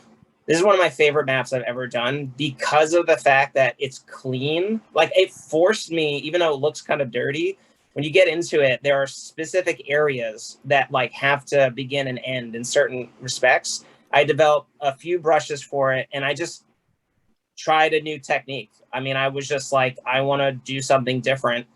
And it was interesting. It was a really fun map to do, and I think it's got flow. Like, and I like desaturated kind of maps. I mean, it's got color, but it's not like super like greeny, you know, like just like all over the place. They were like, make a pirate map, and I was like, okay, I'll come. I don't know anything about the setting. I don't know anything about any of this stuff. And then they gave me some background information. I was like, oh, okay, it's like Aztec magic, you know, with dinosaur conquistadors. I was like, all right, so let me chew on that. I like this place in the upper right hand corner up here. What is this? High and dry. Yeah. That is super cool. That's funny. So well, they chopped this map up, and it was the alt foil. So I got like a bunch of artist proofs from WotC for this, because every time you do like a card for Magic, you get like 30 artist proofs. So it's your art on one side and it's blank on the other. So I've actually been doing a lot of I got 30 of each because they chopped it into 10 cards, and then that was an alt foil card for the Ixalan. Yeah, it was like a really weird. I don't know. They've probably done it other times, but it was a really weird release. So it was like a surreal experience being at Gen Con and having people come up to me to sign Magic cards. I was like, that is awesome. And then I've been doing a lot of pen and ink work, just traditional pen and ink work, because I've been using a lot of like Japanese ink brush and that kind of stuff to actually do like landscapes and stuff on these tiny AP cards. So I've been selling those. And it's just refreshing. Like I said, I love doing figurative work and you know, just not like maps are great, but when you do maps for so long, you just get fucking burned out because you just want to. I mean, for me anyway, I was just like I fell into maps. I saw like a niche in the market in 2009 or whatever, 2008, and I was like, I could do better than that. You know, I could do that. And as a freelancer, you just got your finger in every little pot, you know, in every little pie, everything that you can make money on, you know, and if there's a niche, do it. And I mean, I always love maps anyway, so I was like, I could do that. And so it doesn't mean, you know, it kind of lent me on this path, you know what I mean? But I still love going back to do, I mean, I graduated for traditional work, you know, so I have a BFA. No, this one just stuck. And you're right. As you go in further, it gets more crisp. You know what I mean? And that's really what's so cool about the map. Yep. Is you're out here, and then as you come in further and further in, you're like, oh wow, look at that, look at that, look at that, and that's really a neat. I love the runes that goes as a ribbon. Yeah, right right through the center here. Yeah, awesome. Like that's like a watermark across the map. That's neat. Like, thank you. Yeah, I felt like the map it needed some punch, and like irregularities make it look more natural, right? So I didn't want it right in the center, so I offset it, and then I think I actually put in like. Usually if I use runes, I will spell something out. Like it'll be like the central C or whatever, you know, so somebody couldn't look at it and whatever, and actually decipher it. I don't remember for this one, but I think one of the big things too is like typography itself is a design element. And I think it is so overlooked. And I'm like, these are beautiful shapes. Not only do they actually are the characters and, you know, we use them to speak and to write, but they're works of art in and amongst themselves. And I don't see a lot of cartographers using that to their advantage, which I'm very surprised about. Like a typography a lot of times is like an afterthought. And I'm like, dude, that's like, that can make or break a map just straight up. And project that takes 50% of the time. I've had a few projects where I spent days on working on the right fonts. It can, and it can cause you a hell of a lot of headaches too, because you're like, that doesn't look right. That doesn't look right. Yeah, and outline them before you send them to the client, because you don't know what they don't have the fonts. And if you do it in Illustrator or something, so make sure they're outlined and not sent as fonts, because if they open it, it will not look good. So yeah. So, Miss J Maps asks, finding the balance between looking good zoomed out as well as zoomed in, is that something you think about, or is it a happy accident? I can spend that's something I think a lot about, but then especially on clients maps, because that's why maps only work in one. Digital maps, you can zoom in and out and it works great. Print maps are terrible. In a way, I've said this a few times that I hate print in a way because it's so damn difficult. And that is the main reason, because you need to, people simply assume that you can zoom. Things need to be big in order to print well. And digital maps, you can zoom in. You can't zoom on a printed page. You need to design it right from the get-go, and that's really, really difficult comparatively. Analog zoom by just literally getting closer to the piece. Yeah. But yeah, but the problem is that the publisher need to do that, and that's one thing. And also, when they proofread it, you don't know if they're looking at it on a phone or on a laptop or a huge 30-inch screen or whatever, because you can get complete opposite ideas. Someone say, oh, I can't see any of it's just tiny, and was, oh, this is so blown up, we need to think about this. And you realize that one person looked at it on his iPhone sitting on the subway somewhere and hurry, and some other person sat on this big Mac 40-inch whatever screen and looked at it very carefully. and so there's a lot of these kind of pitfalls. The same thing goes with color the same way. Some people, most of the people that you order this stuff and work for, they don't have a color corrected screens. And that means that you can't be sure. They say, oh, it didn't look like that on my screen. Well, you when it comes in print, well, your screen is not color corrected.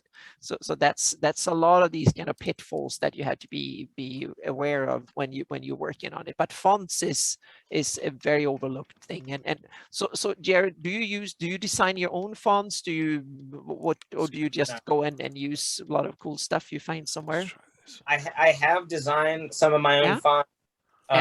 Like in one of my, I think my first and my 2 books, I have some design fonts, but they're not like published. Like you can't download. Like but you have them for your own design. Yeah. No, I generally just use there's you hand draw them on the. No. I mean once in a while, like I'll do runes and stuff, hand drawn for sure. I do a lot of that, but like when it comes to like actual like legible fonts, there's so many free commercially free fonts. I mean, it's like thousands of them, and I'm like, I don't have time to design my own shit. I like fonts, and I would design my own font, but it takes a lot of work, and I'm usually just mad at you, or I'm just trying to relax. So maybe in the future, I try to select a font that just fits, that's legible and fits. Sometimes I pick illegible fonts on purpose, because again, I like creating that. Mystery. Or I'll dress up existing fonts. I'll beat them up. I'll paint over them. I'll make them look like somebody made this, or the map has been battered to shit and somebody unfolded it. You know what I mean? And it's all flaky and beaten up. And I mean, for me, that's like the information on a map obviously is important, but even looking at like maps from I got a big map from an English giant book of English maps. It's insane. It's like one of my favorite books ever. I bought it at the Mary Rose Museum. It's amazing. It is insanely detailed, but like even they made mistakes. You know what I mean? Like it's the lack of perfection that makes it perfect. That's kind of my motto. Like I want things to look sloppy and beaten up because the human hand is not perfect. I mean, there are those people that are just amazing and they do great work. Like the Narnia maps are some of my favorite maps ever because that guy's a traditional calligrapher. I mean, he's just amazing, just traditional artist. But like for me, like it's just got to look. It's got to look good. It has to be legible, and it needs to evoke. It needs to have some kind of evoke some kind of mystery and magic, and just get people involved. I don't know. Yep. I like this Black Stairs. This it says DC. Is this a DCC one? No, this is for DC Comics. Actually, DC Comics. Oh, okay. Wow. Yeah. Oh, wow. So they came out with oh my god, what's the name of the Entrance to the Abyssal Realm. Huh? Yeah. I'm looking for the comic. anymore. Yeah, Okay. I was just going to say, Jared said something really important, I think, in the beginning when we talked very first bit about the Seti Map, is that that it should leave a lot of room for DMs and players to put their own stuff in there. Okay. And that's something that everybody, well, you all know me, that I'm breaking that rule big time, so to speak. So I'm kind of I don't leave room for Okay. anything. So Last God. Yeah. The Last God. Ooh. Yeah. So this is basically it's a big comic, DC comic, beautiful artwork, and they basically approached me. I had done some work for DC. I can't remember the first project. It was kind of random that some guy was just like, I like fantasy maps, and I think they wanted a fantasy map for The Last God to put inside the setting, like just for people to know what the hell's going on. So I did that, and the guy was like, I was like, 5th edition's like blowing up right now. It's like, if you did a Last God supplement, right, you could have some crossover there.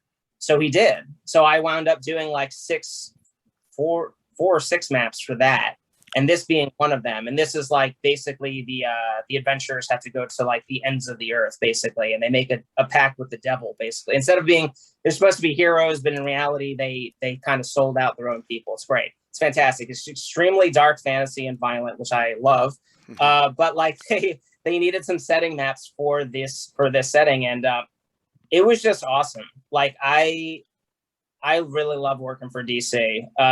They're another one of those that they kind of art directed around what they needed, but then they were like, dude, you're like the fantasy guy, so just like do whatever the hell you want. And I was like, okay. And awesome. Yeah, I mean, just the color palette and everything in this was just sort of like, I wanted to like make it kind of muted, and then just like it's literally the edge of the world. Yeah, and I like get that feel. Yeah, what would that look like? And like the last stair, the black stair is like it's cool. I think where you make like sacrifices to like this god, and it's just like a void. And I was like, that's cool. So I love the look of like kind of like India ink when it like fades. So it looks like really, it creates like on parchment. I use some inks of my own, like Noodler's ink and stuff.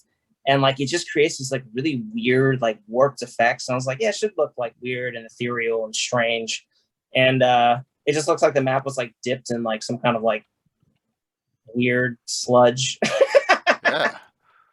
It's a super cool look to it. Greyhawk Bard asked Jared, what was the name of the book again with all the maps in it you bought at the museum? Oh God. The Mary Rose one? That's it. Mary Rose. Well, he's looking there. Alyssa, what would you like for us to bring up of yours there? Some of your older stuff we could do, or what would you? Yeah, you know what? After looking at these incredible maps from Yes. Jared, and we're coming into the last 40 minutes of the show. Yes. How about I show something that looks awful? Something Okay, I I have did one I'm back going in to the show afterwards, so- 80s. All right. Okay. Let's do it. Right. To bring up, I got the older maps. I got where it all 6 here. started. Yep. Yeah. Why don't we bring up the one that's called Humor? Here we go. Or Humor. We're doing the bad ones here. All right. This is maybe the first map I ever drew. Right. It was back in the 80s. It's my own setting. And I'm like, the only inspiration I've got, there's no internet. So I'm using fine ink pen on paper. That's a plus. The paper was yellow. Weird, but okay. And you The looked only at inspiration- ordnance survey maps a lot. So to Yes. speak. So yeah. So I've got contours all over this goddamn Yep. thing. I pulled away from that eventually because I don't like the look. It has the wrong vibe. And I colored it in felt tips. And I think you can tell because I didn't know better, at all. I mean, nowadays I'd probably maybe do it in pencils, colored pencils. It have a nice feel, a better feel to it. But this is maybe the first map it's the first map I ever drew right here. Okay. But it's cool. I love the style of the lettering. It's great. Yeah. I did a 3-year campaign in this thing. And then eventually go. kind of blew up from there, Yeah.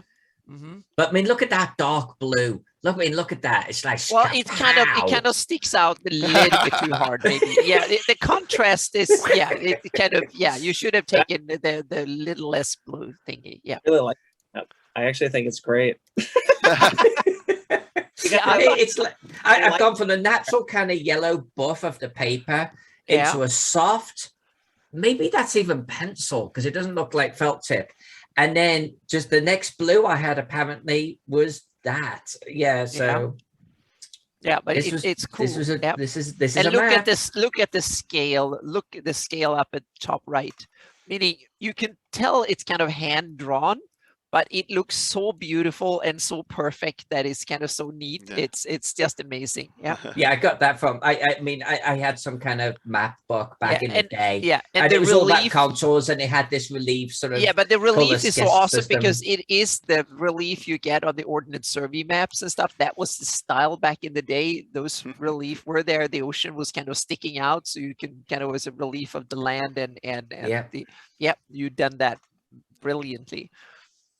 But the only thing is that the 10,000 feet kind of didn't get room inside the square, so you had to kind of almost I squeezed it in. Touch. Yeah, it's so cute. Ink on paper, it's a one-shot deal. Exactly. Yes, I love that. Z, take that. Yeah, motherfucker exactly. Back it's awesome. You can't have layers. It's you put the pen on there and that's it.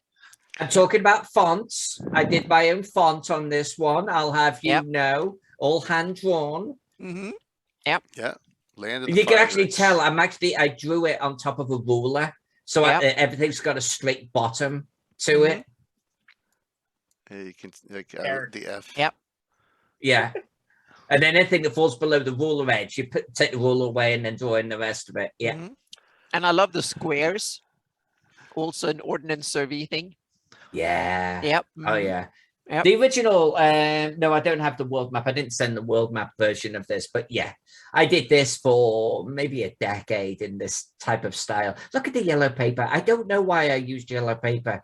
It was a thing, man. It make it looks parchment style kind of. Yeah. Do you have another one of these you want me to pop up here? Yeah, if we're going to stick with Alyssa Faden for a moment, you know what? Do the Overland 1996. Apparently, that's when I did it, I guess. Oh, so this was a small iteration then from the same thing. It's still got the squares because my concept was to actually have a world map, and I gridded it, and then zoom in, and then I would zoom in and zoom in, and I have several iterations of that, almost like the Google Maps but hand-drawn version. Yep. I got tired of like the felt tip and just how harsh the colors were. So I started to try and soften it up a bit. There's still some felt tip in it, but I think I started to use pencils at this point, you know. But this is ink on paper. Still got the ruler font though going on for sure.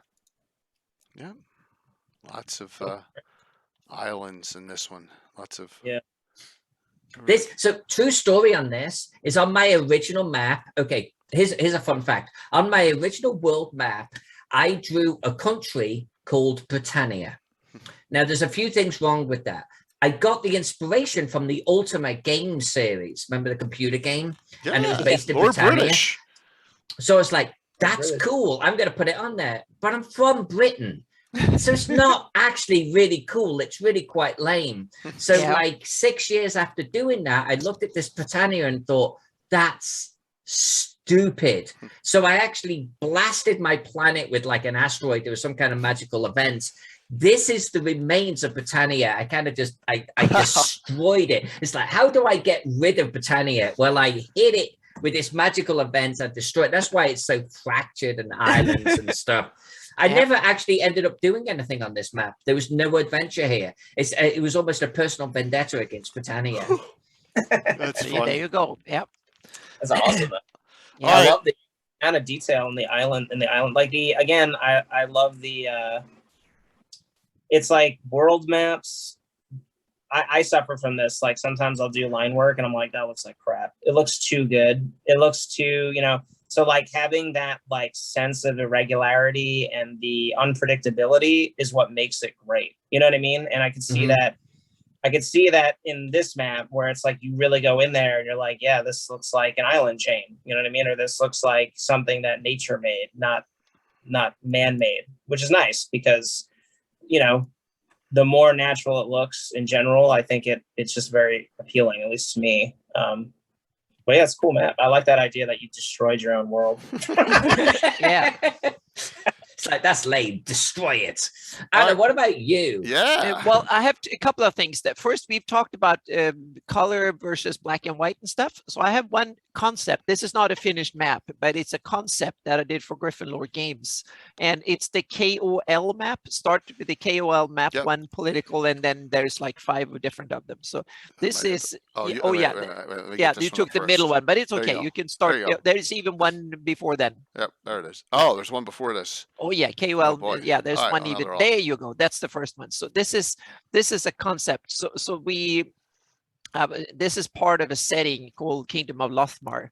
So it's part of it has already been published and part hasn't. So this is so I was supposed to go in different styles. So this is kind of the political map where you can see the terrain background, so to speak. So I wanted the terrain to fall back, and the different countries have different colors, and then the heraldry is superimposed on top, so to speak. So that's one version of it, so to speak. Then you can go to the next, there you have the full texturized. You can zoom in a little bit. I think this is not full resolution. It's like a low res, but you can see a little bit of the details. So this is the terrain in like photoreal terrain, so to speak, top down. And then I made a couple of different test versions in various parchment style. And then there is one kind of, another one is kind of reddish, just fiery parchment. This is just me playing in well, it's yeah, there you go. So it's one of these that, and I was supposed to go in and do even more of it, so make it look like burnt on wood or parchment or leather or something like that. And then I made the same like this one, but in black and white or grayscale. So this is quick and dirty in Photoshop, but it's just an example of different things that you can do and that publishers might ask you to do on different projects, to take the same map and make different versions of it. And so you have to play with it. So this will come out one version or the other. It will be a big poster map with way more than this, so to speak. This was for the first area. But I have one other map. We're talking about bad examples. I have one other map that I did in one day for a commission. And it's kind of a fun story a little bit about it. So it's better than any man promo. That's the what the file is called in there. So yeah, so it's done it was done for the open RPG or free RPG day for like 6 years or 7 years ago for Lamentations of the Flame Princess. You know, like both of you can bugger off with your, this is just a one-day map. Seriously. Well, yeah, it is. Yeah, but the funny thing was that, yeah, but this is nice. Well, thank you, but it's kind of a fun story. I forgot the name. He's an awesome guy. He lives an American guy living in Finland, and he's doing this horror version of D&D, kind of Lamentations of the Flame Princess. I'd never heard of it. He sent me an email and said that, oh, I hired a cartographer and I never heard from him. And he had, I think it was like 10 days before he needed the publication. And he sent me an email, can you do this? And I was like, sure, I'll try. And then he sent me a piece of Google Maps, just a screenshot of Google Map of Germany. Can you just do this area, so to speak? And I was like, what am I supposed to do with that, so to speak? So we emailed back and forth, had one Skype conversation, maybe 2. And then we were down to like 5 days or something like that, or 6 before he needed it. And I said, I'll just do something. And then I did a style set and with this, and he said, oh, that looks awesome, just go with it. And I went with it and worked in one day and then sent it to him, and that was back. And we had like one back, there was a couple of typos or something like that going back and forth. So it was like 10 hours of actual mapping work or something. The color palette is very Jared, it was supposed to be go with it. I mean, it is. Yeah, it's supposed to be just dire and gross and not cute or any of it, so to speak. So it's just supposed to be, it's a horror I've read some of that booklet, and it was real horror stories. So I realized nothing fancy, no kind of funny, cute or beautiful. This was gritty and stuff. So, and then Lamentations of the Flame, I never heard of it, but then I went to Gen Con some years afterwards, and he was all over on the NEs and stuff like that. So so he It's a great system on this PDF. It's a fantastic adventure too, especially if you like history combined with like weird fantasy horror, but like not like traditional, like more like Cthulhu-esque. Fantastic. And I never played the system, but I've read through the PDF, and it's great because you can adapt it to pretty much anything. I did not know the map. That's great. James E. Raggy, thank you everyone in chat. James E. Raggy, an awesome guy here. So that was my one-day project, so to speak. It took a week, but I only worked on the actual map for like a day, for like 10 hours maybe. So but it was so sometimes you just have to do things. And what I did was that I took my Greyhawk map and just stole areas in Photoshop, patched them in, and painted over the ugly bits, so to speak. And that was how it was done. So no fancy terrain work. It's wonderful. It's just, I wouldn't say beautiful, but it fits the purpose and the time frame. So I'm going to guess, Anna, this is Nyrond or Ernst. It's all over the place. Oh, it is. It's all over the place. I just stole. I just opened it on one screen and just copied bits and pasted them in, and then just used the Wacom tablet and just painted over the ugly bits and tweaked the color, and the swampy area just blue and painted blue and smeared it out a little bit, and that was it. So so it was literally quick and dirty. So you're painting on instinct, which makes it that much more interesting. That was pure instinct. I was like, I'm on the deadline. And this is an interesting map because this is overdoing it. I took it as a bad example of overdoing it, and I took my Greyhawk map and said, okay, can I make this into a realistically looking satellite image? It was a concept test, and no one liked it besides me. But that's beside the point. But I put it in here as an example of what not to do in a Seti map, because this is way too over the top. There might be a purpose when you want something to look like from space, but it was a technical interest. I saw these satellite images and was like, can I convert my Greyhawk map to look like literally a satellite image? and I've only been up to 75,000 feet in real life, so I don't know what it looks like from space, but at least that's halfway to space. So I have some idea what the world looks like from high up, so to speak. So I got the colors right, and I think it looks kind of, as a tech demo, it looks kind of cool. This is also a one-day project that I just did because I wanted to see if I could do this, so to speak. And then people was like, I put this in on my Patreon and on my website blog, and I was like, yeah, that's interesting. What is it? And it was like, okay, then this project is dead, so to speak. So it didn't go anywhere. So, but it's fun. Sometimes you do something that you think, oh, this is awesome, I love it, and then people just okay, and then that's it. So Very, very cool. I want to go back to Jared, because Jared, you gave us some of your current Patreon work, right? Some recent work. Yeah. And, awesome I don't have a shout out for your Patreon. I really need to get that. Is that the book there? Yeah, that's the book. I don't know if you can see it. Basically, it's maps from the two. But it's like super. It's massive. It's like a giant. But it's like, and they just I forgot who the guy. I mean, all these are commissioned by different people, but generally it was by the tutors, and it's just amazing because you realize, like, even back in the day, how many like people think of like, oh, the high Middle Ages, or the Middle Ages. They have many towns. I'm like, are you kidding me? It's like a town every like mile and a half, man. Yep. Tons and tons, like so much more than people. And big ones, meaning they had hundreds of thousands of people in some of the big cities. What's the title on that one more time? So it's Britain's Tudor Maps, county by county. Okay. By John Speed. Okay. Thank you. That seriously looks like a beautiful park.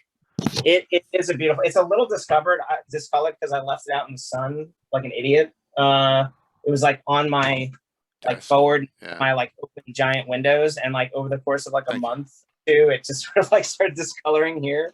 But I bought it at the museum, and I think it cost me maybe like 40 pounds, and it was like it's totally worth it. It's a beautiful book, especially again. I love a lot of figurative work and like weird designs, not weird stuff, but like functional design elements. And this book just shows you kind of like what they were doing back in the day when they were, to map, pretty much for tax collecting. They wanted to make sure they got every single hamlet in town so they know exactly where to send their people so they can get that money.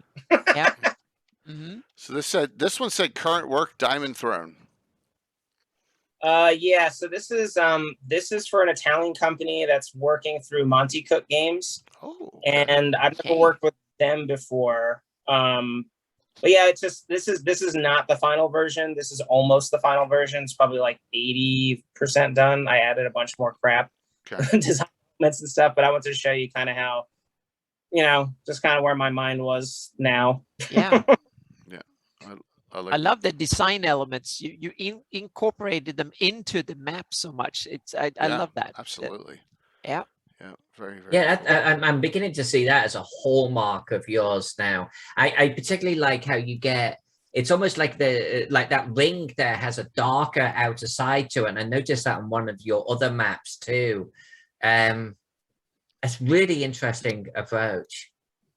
Yeah, just like I find that I do use the ring a lot. I've been using that stuff for a while, and like the bars and kind of like, again, it's just to like move the eye across the piece. This is an example of like, if I showed you the piece they sent me, it's basically like a world map. Even though it kind of looks like a regional map, but it's a world map, but it's pretty bare bones. I think there are only like 26 tags or 35 tags or something on it. And the rest, like just a bunch of terrain. And I was like, how the hell do I make this interesting? And I asked a few questions. They sent me some setting stuff, and I was like, all right, I'm just kind of roll with it. I changed it a lot. I should have sent the work in progress, honestly, because it did change a lot. The color palette changed a lot. And I was just kind of experimenting. That's cool. As I painted it, and I like it. It's kind of a weird mix of a couple of my different styles, and I just wanted to see if it would work, and I think it works all right. I could, like I said, I did more to it to kind of added more design elements and beat it up and kind of pushed and pulled things here and there. But yeah, so awesome. And this is your current Patreon? That's one of my maps. Yeah, I think that's map like 26. I've been on Patreon for like 4 years. I was actually one of the first. I'm definitely not even near the most successful mapper on Patreon. Not even close. I think I've had like 100 people for like 4 years. That's probably the only thing I can brag that I have 3 times more patrons than you have. Oh, that's the only thing I can say that I've done more than you in this profession, so to speak. Not thousands of patrons, and like I have 300. So it's, yeah, a lot of them, like they either are like companies that have formed around like creating encounter maps, like there'll be like a team of people, or like like their primary source of income. So there's people that rake in 15-20 grand a month or per project. I'm like, I am very upfront on my Patreon. I'm like, this is very secondary. Like this is for fun and professional work that I work on, and I do this on the side.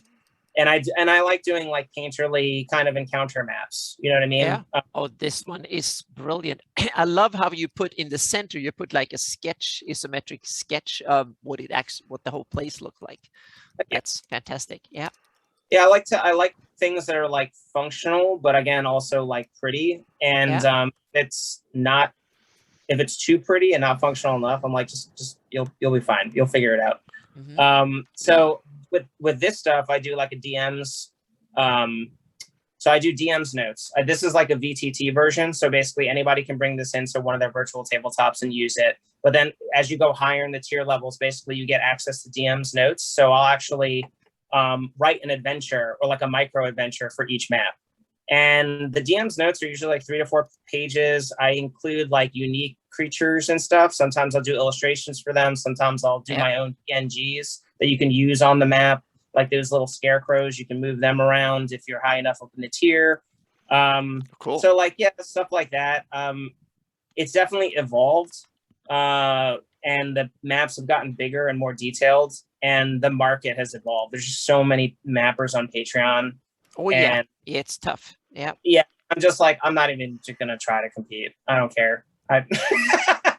It's Yeah. too much work. It's a lot of work and not a lot of payoff. I get like $300 a month or something, which Yeah. You need. like a Yeah. lot to some people, but when you Yeah. put like 60 hours into a project, Yeah. you're like, no, No, like you that's have to super specialize in so many, and because there's so many people in it, so you need to specialize into something that you can, and or you can be a generalist and jump from project to project too. But I think it's one or the other. You either have to be very, very versatile, or you super specialize into something and get your well, niche.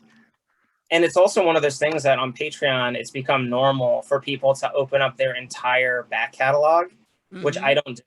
When you join my Patreon, you get the latest map that I'm working on and the map that was just released. That's it. And people, I've had, Okay, yeah, they're like, you can't do that or this and that. I'm like, I'm not going to give you literally thousands of hours, man hours for $2. Like, that sounds like a terrible deal because it's a terrible deal. So what I do now is I take those maps. I went on Patreon because you create your own work, you own the IP, right? So what I do is I sell that on my site. I make a lot of money off digital downloads for my WotC work, right? And so this is part. That's the way I to do create it. my adventure. I sell, it's like $3 or something, and people get this thing that they can insert as like a side quest into their thing. And there's people that love it, and then there's other people. You get people that sign up, and they're like, "Where's 25, 30 maps?" I'm like, "You go to my site and buy them." Absolutely. This one says BW serial box map, and I was just curious about this one. Is this yeah, I wanted to include like a black and white map. okay? I do a fair amount. I do a lot of small publisher stuff for like Houghton Mifflin and like some of the Penguin Random House sometimes, but also just a lot of smaller stuff. And this was like kind of a unique mix of like everybody's like, I started doing floating island shit, like I think in the Demonomicon, like for 4th edition. I think that was my first time I did floating islands. And I always loved doing floating islands. And now everybody seems to be doing floating islands and swirly clouds. So I wanted to include an example of like this one I did like four years ago, maybe 3 or 4 years ago. And I don't remember serial box. I don't remember what it was used exactly for, but I think this was for the interior fold out for the black and white map, like a small book or whatever. Okay. So just a mix of styles. Yeah. And skirting the world region. It's really a world map, so sorry. Many worlds map, it looks like. Even Mini world, yeah. There you go. Alyssa, Jared, are there any of your maps I didn't share that you'd like me to share as we're getting close to winding to time here? I just want to make sure. No, I think I'm good over here. Okay, all right, Jared. What's brewing now? Like what's your? I know you may not be able to talk about some of them, but like, what are you focused on at present in the industry? You got some big projects coming for WotC, or you got some other, Pathfinder keeping you busy, or, So I recently just finished up the big, basically super definitive, a very definitive version of the Lands of the Empire for Cubicle 7 for their Warhammer Fantasy. Because I love Warhammer Fantasy role playing. It's like one of my favorite. We had Chris Pramus on the show a little while ago talking about, because he created the one edition of it. So very, very cool. Yeah. Well, I love Cubicle 7, and I did a big Lord of the Rings map for them. Massively detailed, lots of figurative work. And like a week before it was supposed to release, they lost the rights. So now the artwork is in limbo. Yeah. So I kind of worked something out with them. So I'll probably be selling it at conventions and stuff, but it's fucking huge. It's massive. It's like one of my proudest pieces ever, because I love Lord of the Rings. So I put everything I had in that, and it just sucked that it didn't. Second edition is some other company now. But I did finish the Warhammer Fantasy Empire map, and that's one of my other favorite maps because I love doing figurative stuff. So there's like a Reichsguard knight, there's like a field marshal with a baton. There's all this like figurative stuff and small little information boxes in the side, as well as like I kind of went with like the Chronicles of Narnia map style. So it's like, it looks like very hand done. And that was another one where I'd fucking do all the trees. that was like, I feel bad for people that have to do that shit. It's so time consuming. So that's finally going to be released. And then I've been working with Beetle and Grimm on their special editions for each book that comes out for WotC stuff. So like Von Richten's Guide to Ravenloft, I did I have 7 poster-sized encounter maps for the House of Lament. So it's both the unhaunted and the haunted version. So each one's like 24 by 30, and they're like fully detailed. It's ridiculous. It took me fucking forever to do it. So that's done. And I've been kind of doing like work for them. Like I did stuff for their, oh my God. I can't remember the name of it. The Eberron one. And I don't know. I do pieces for them here and there. Not so much for WotC, other than like I did 4 maps for the Von Richten's Guide to Ravenloft. So I shared that with 2 other cartographers, Schley and Francisca Baraldi. But yeah, I don't know. I got to start writing the 3rd book. That's kind of the thing. I've been trying to like put off like professional work, but it's like hard when people want to like give you money to paint. So I'm like, all right, I've been turning away work so I can focus on writing a 3rd book. And then I've been painting a lot of miniatures. So Alyssa will like that. Nice. Yeah, just to relax and, you know, kind of chill out, and a lot of small stuff here and there, you know, like nothing gigantic, little pieces. And I don't know, it's been crazy, man. You do so much work that you just kind of lose track of it. You just Oh yeah, absolutely. So here, I promised this for you all, so here we go. We're gonna show you a little, see if we can pop this up here. Here we go. Here's my table. This is 2.5 years ago. Here's my BattleTech setup. That was the simplest setup I've ever seen. Yeah, I have an 8x8. Yes, so I have an 8x8 table. We play D&D on every Thursday night, and it's so the GeoHex on here we use for BattleTech first, and this is a lot of Buildmaster Crafter pieces put together. But then we'll get a little bit combat going on here. Yeah, so there you go. So as you can see, we got a lot of fighting going on up there. This is the last time we did a stream live. I think this is actually December of 2018. I think it's the last time I did a BattleTech live stream. But I'd love to do another one. It's not, yeah, and this is pre-set up, as you can see the unit back there, all the way in the back. But yeah, so I have limited pictures. Classic BattleTech, not Alpha Strike. Classic. Oh yeah, we're still pre-clan invasion still. Oh my God. Oh, we're post-war 3039 pre-clan. So we're y'all are rolling around in tin cans, man. Oh yeah, but remember, you got a lot of War 3039. You got a lot of Star League tech that was found. So you got maulers and stuff like that. You got ghost regiments running around. You know, so we do have a lot of lost tech and a lot of Star League era tech that has been located, but no clan tech yet. So yep.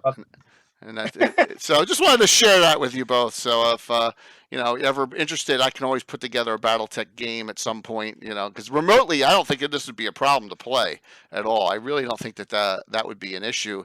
It can't be any more difficult, right, Anna? It can't be any more difficult than playing D&D when you're sitting in California playing in one of my games. Exactly. So, yeah. So yeah, and I've done both the virtual and the real playing around the table, so it's been awesome. Both of it is fantastic. Yeah. Old school rules. I actually have a ruler, Jared, called Death Giver. It's 18 inches, and it's that range. You play pre-squares, meaning it's old school, meaning there's no hexes or anything on that. It's all with miniature rule. And the Death Giver is 18 inches because that's the range of your AC 20 on the table is 18. So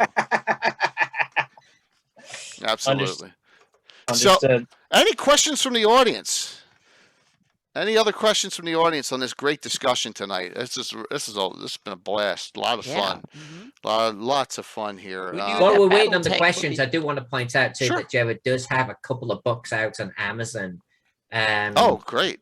He's sold out, I think, on his personal site, but I think you can still snag them on Amazon, and they're definitely worth having. You can draw as well as Jared if you buy his books. That's a Jared guarantee. Yeah. I should have included links. Most people buy them off of Amazon or the Penguin Random House site. The first one came out in 2015, and the second one, so that's World Maps, and the second one is City Maps, and that one came out in 2019. So the third one's going to be Encounter Maps, basically, because that's what everybody attacking me about. They're like, we gotta do encounter maps. I was like, all right, Jesus Christ, I'll do fucking encounter maps. Oops. So let's see here. Underdark maps and underwater maps seems to be a lack. I don't know if anyone is a specialist in that. It's tough. I've only dabbled in figuring out how to try to do them, but that's large scale. Okay. Yeah. So that's something. Yeah, that's some. Well, there you go with that answer. Jared, you ever done any of those? Jared, have you done Underdark things? Well, yeah. I mean, out of the Abyss, the book. I did all the maps. There you go. That's pretty much and that's actually a good. I know a lot of people don't run book adventures, but Out of the Abyss is actually genuinely like a fucking badass adventure. It's really good. It's really well written, and you can take a lot of it. But like the maps for that, unique color palette. When you do Underdark stuff, you use a very different color palette. I went with like a lot of blues and grays and purples and stuff, which is a bit of a switch from the standard fare, for a lot of people. So yeah, check out of the Abyss. I would say I don't think there's a shortage of Underdark cave maps and stuff, but maybe. I'm not sure. When it comes to the dungeon maps and up to but meaning how do you depict the Underdark on a large scale? That seems to be that's because of the dimensional depth. I think that's harder to find. But when it comes he did Menzo Brenzen, he did a bunch. But I mean, I guess other than that, questions. Yeah, that's good. I don't know. Yep. Screw the Underdark. Nobody likes them anyway. Fun to adventuring, but yeah. Any other questions from the audience here before we do some more shout outs here, and and we'll wrap it up here as we're approaching 10. And Jared, I hopefully you had some fun with this discussion. I really appreciate you coming on tonight, being the special guest here. It's very enlightening to see how your evolution has gone, and you got your hand on a lot of different things, which is really cool. Marvel, WotC, my gosh, Paizo, it's fantastic. That's awesome. Yeah, the Paizo stuff, that was I did so much work for them. I didn't even realize until I went through I have so much. You do so much work eventually that you just start to you're like, this is like old hard drive.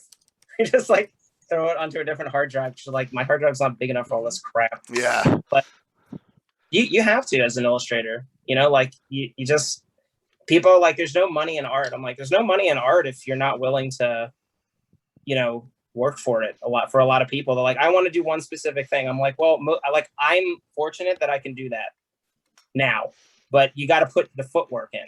And a lot of people are like, oh, I just want to get. It's like, no, that's not how it works, man. You got to work. Unless you're like a freaking prodigy, you got to work hard. Yep. So Pex is asking a question that I will go there. I will, but I won't. Any chance of a 3-way collaboration? And I'm like, all right, Pex, I asked the question.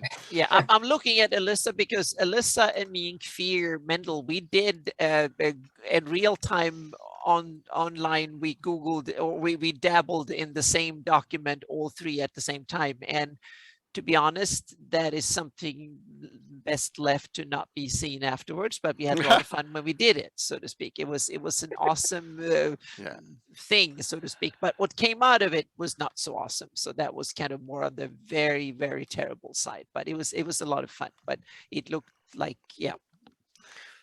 because you got what? It's because you got clashing styles. The problem is that when you do it and everybody's working in the same document using primitive tools over the internet at the same time, so to speak, looking at that kind of that was terrible. Oh, that would be hilarious. Yeah, it was hilarious. It was very hilarious, but it was a lot of fun, so to speak, and I think people had fun watching it. So it's probably archived somewhere.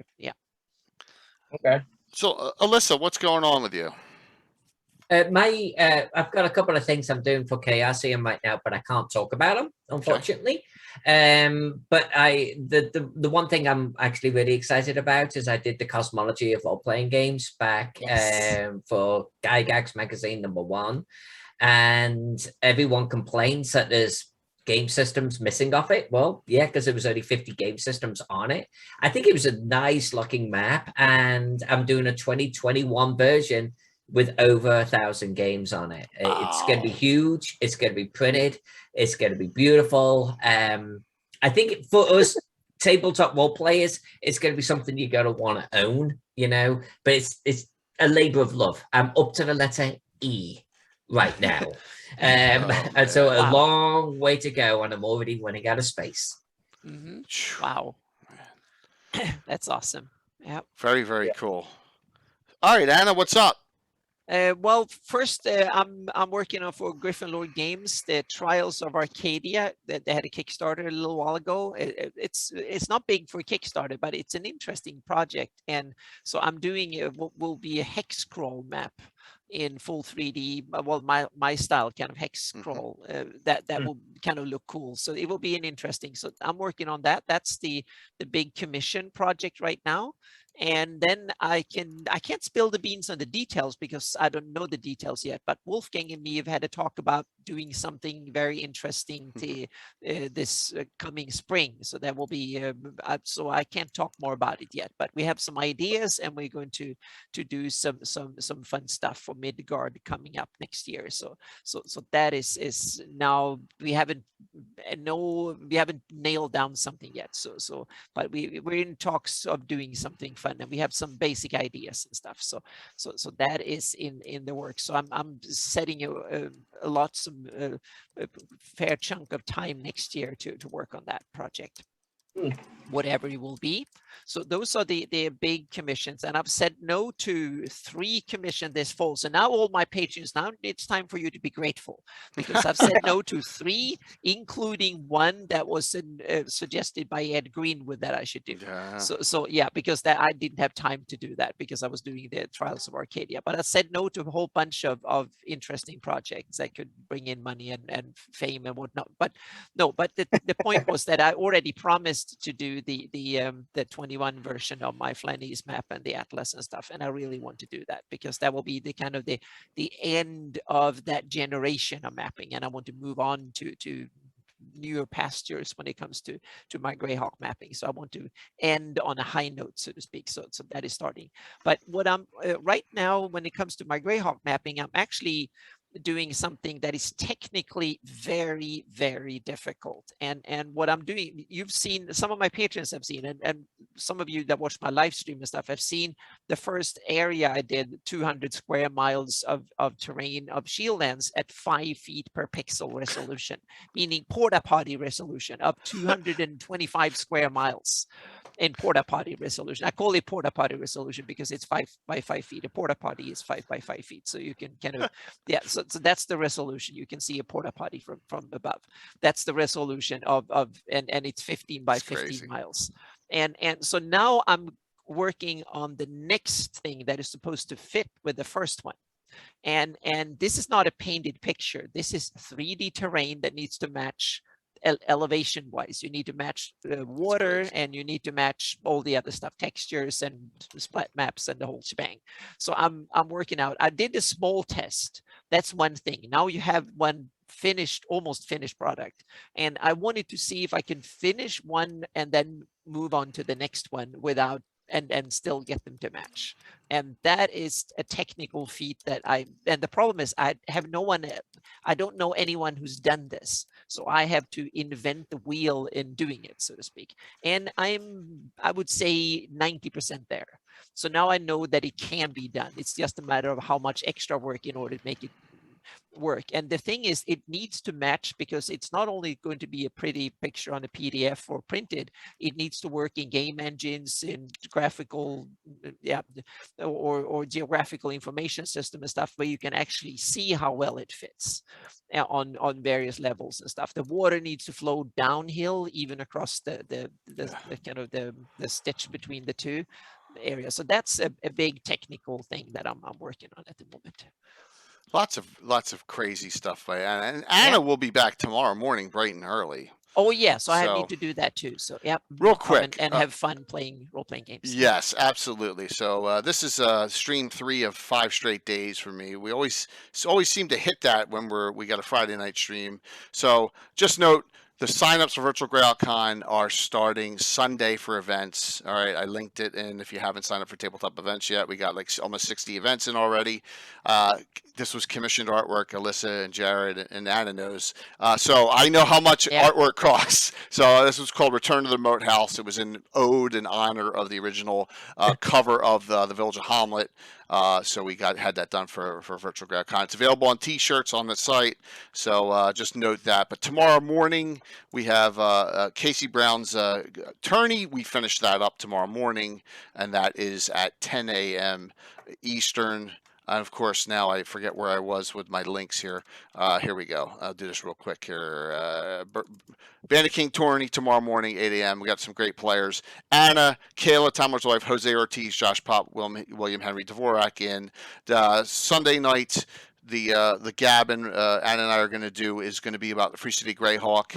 We're going to delve into the Malden map that he made a lot there and talk about some campaign history.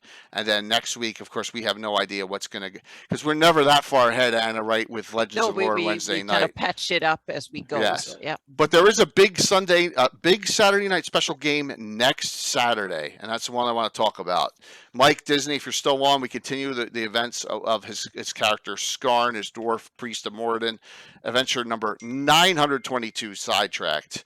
So I got Stella Luna, Tea Time with Taryn, Jose Ortiz again, Mike Disney, Casey Brown, Anna. I kind of left Anna off that list, but Anna was okay with that. So too much anyway. Yes. So that'll be a fun game. You know, 6th, 7th, 8th level characters. You know, on tabletop, and that'll be next Saturday. And that's what's going on, everyone. So let's do the giveaway, and then we'll raid. Look at that. We're only a few minutes past. Not too bad tonight. Ready? Last call to sign up. $25 gift certificate from our great friends at Frog God Games. I know Pex is on here, so let's get this rolling. Anyone else want to sign up? I'm going to close it out in 5, 4, 3, 2, 1. I will immediately get this code out to you. Yeah, of course. I try, man. I'm trying tonight. You know. Really appreciate the support there, Pex, from Frog God for the show and for GreyHawkCon as well. And the winner is Biggie Paw. Wow, congrats, Biggie. I know you were on. Yep. Congrats. All right. Very, very cool. And I will get that to you. I will get that to you shortly. Biggie, we're talking on Discord to each other, right? My God, my brain is like shut off here. We're going to raid into Nightheart Gaming. Maximum Maidens is their game tonight. And Ann Sidley is DMing it. Ann is also DMing for Virtual GreyHawkCon and is doing a Hamlet game, I believe, on that Sunday morning. And so we're going to raid in Nightheart. And once again, Alyssa, thanks for third episode. Fantastic. Thank you so very much. Anna and Jared, thank you for coming on and giving us your time here. Yeah, thank you, Jared. Yeah, thank you, Jared. Wonderful. Yeah, that was awesome. Yeah. I want to come back and talk about BattleTech. So okay. Awesome. No. See, there you go. There you by go. the way, Jay. Have you been to my site to see some of my BattleTech artwork? No. So no. Stay on here, and I'll get all. Yeah, stay here while I do the exit out because I'm dead serious. Let's get a BattleTech game going. One game. We'll do a one shot. I got all sorts of. We got a whole sorts of history. Well, it'll be a blast. You know, get Alyssa playing, you playing. We've let Anna play. We'll put Anna in a 5'6" guy. Okay, I can try. Yep. All right, I'll see you all very soon, and everyone have a great night. Well, Jay hit a wrong. I didn't hit many wrong buttons tonight, did I? No, you didn't. No, I didn't. Fantastic. Normally I hit wrong buttons. Yes, we will get this BattleTech game going here. All right, let me just set up the raid into Nightheart Gaming. Thank you, everyone. Yes. Thank you. Comments. Great channel. Here we go.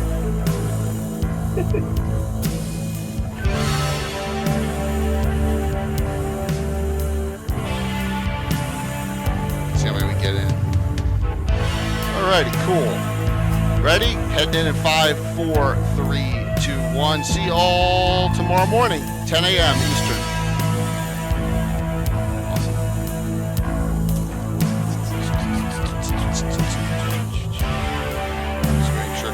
Went in, yep. Look good. Yep. Yeah. broadcast stream off.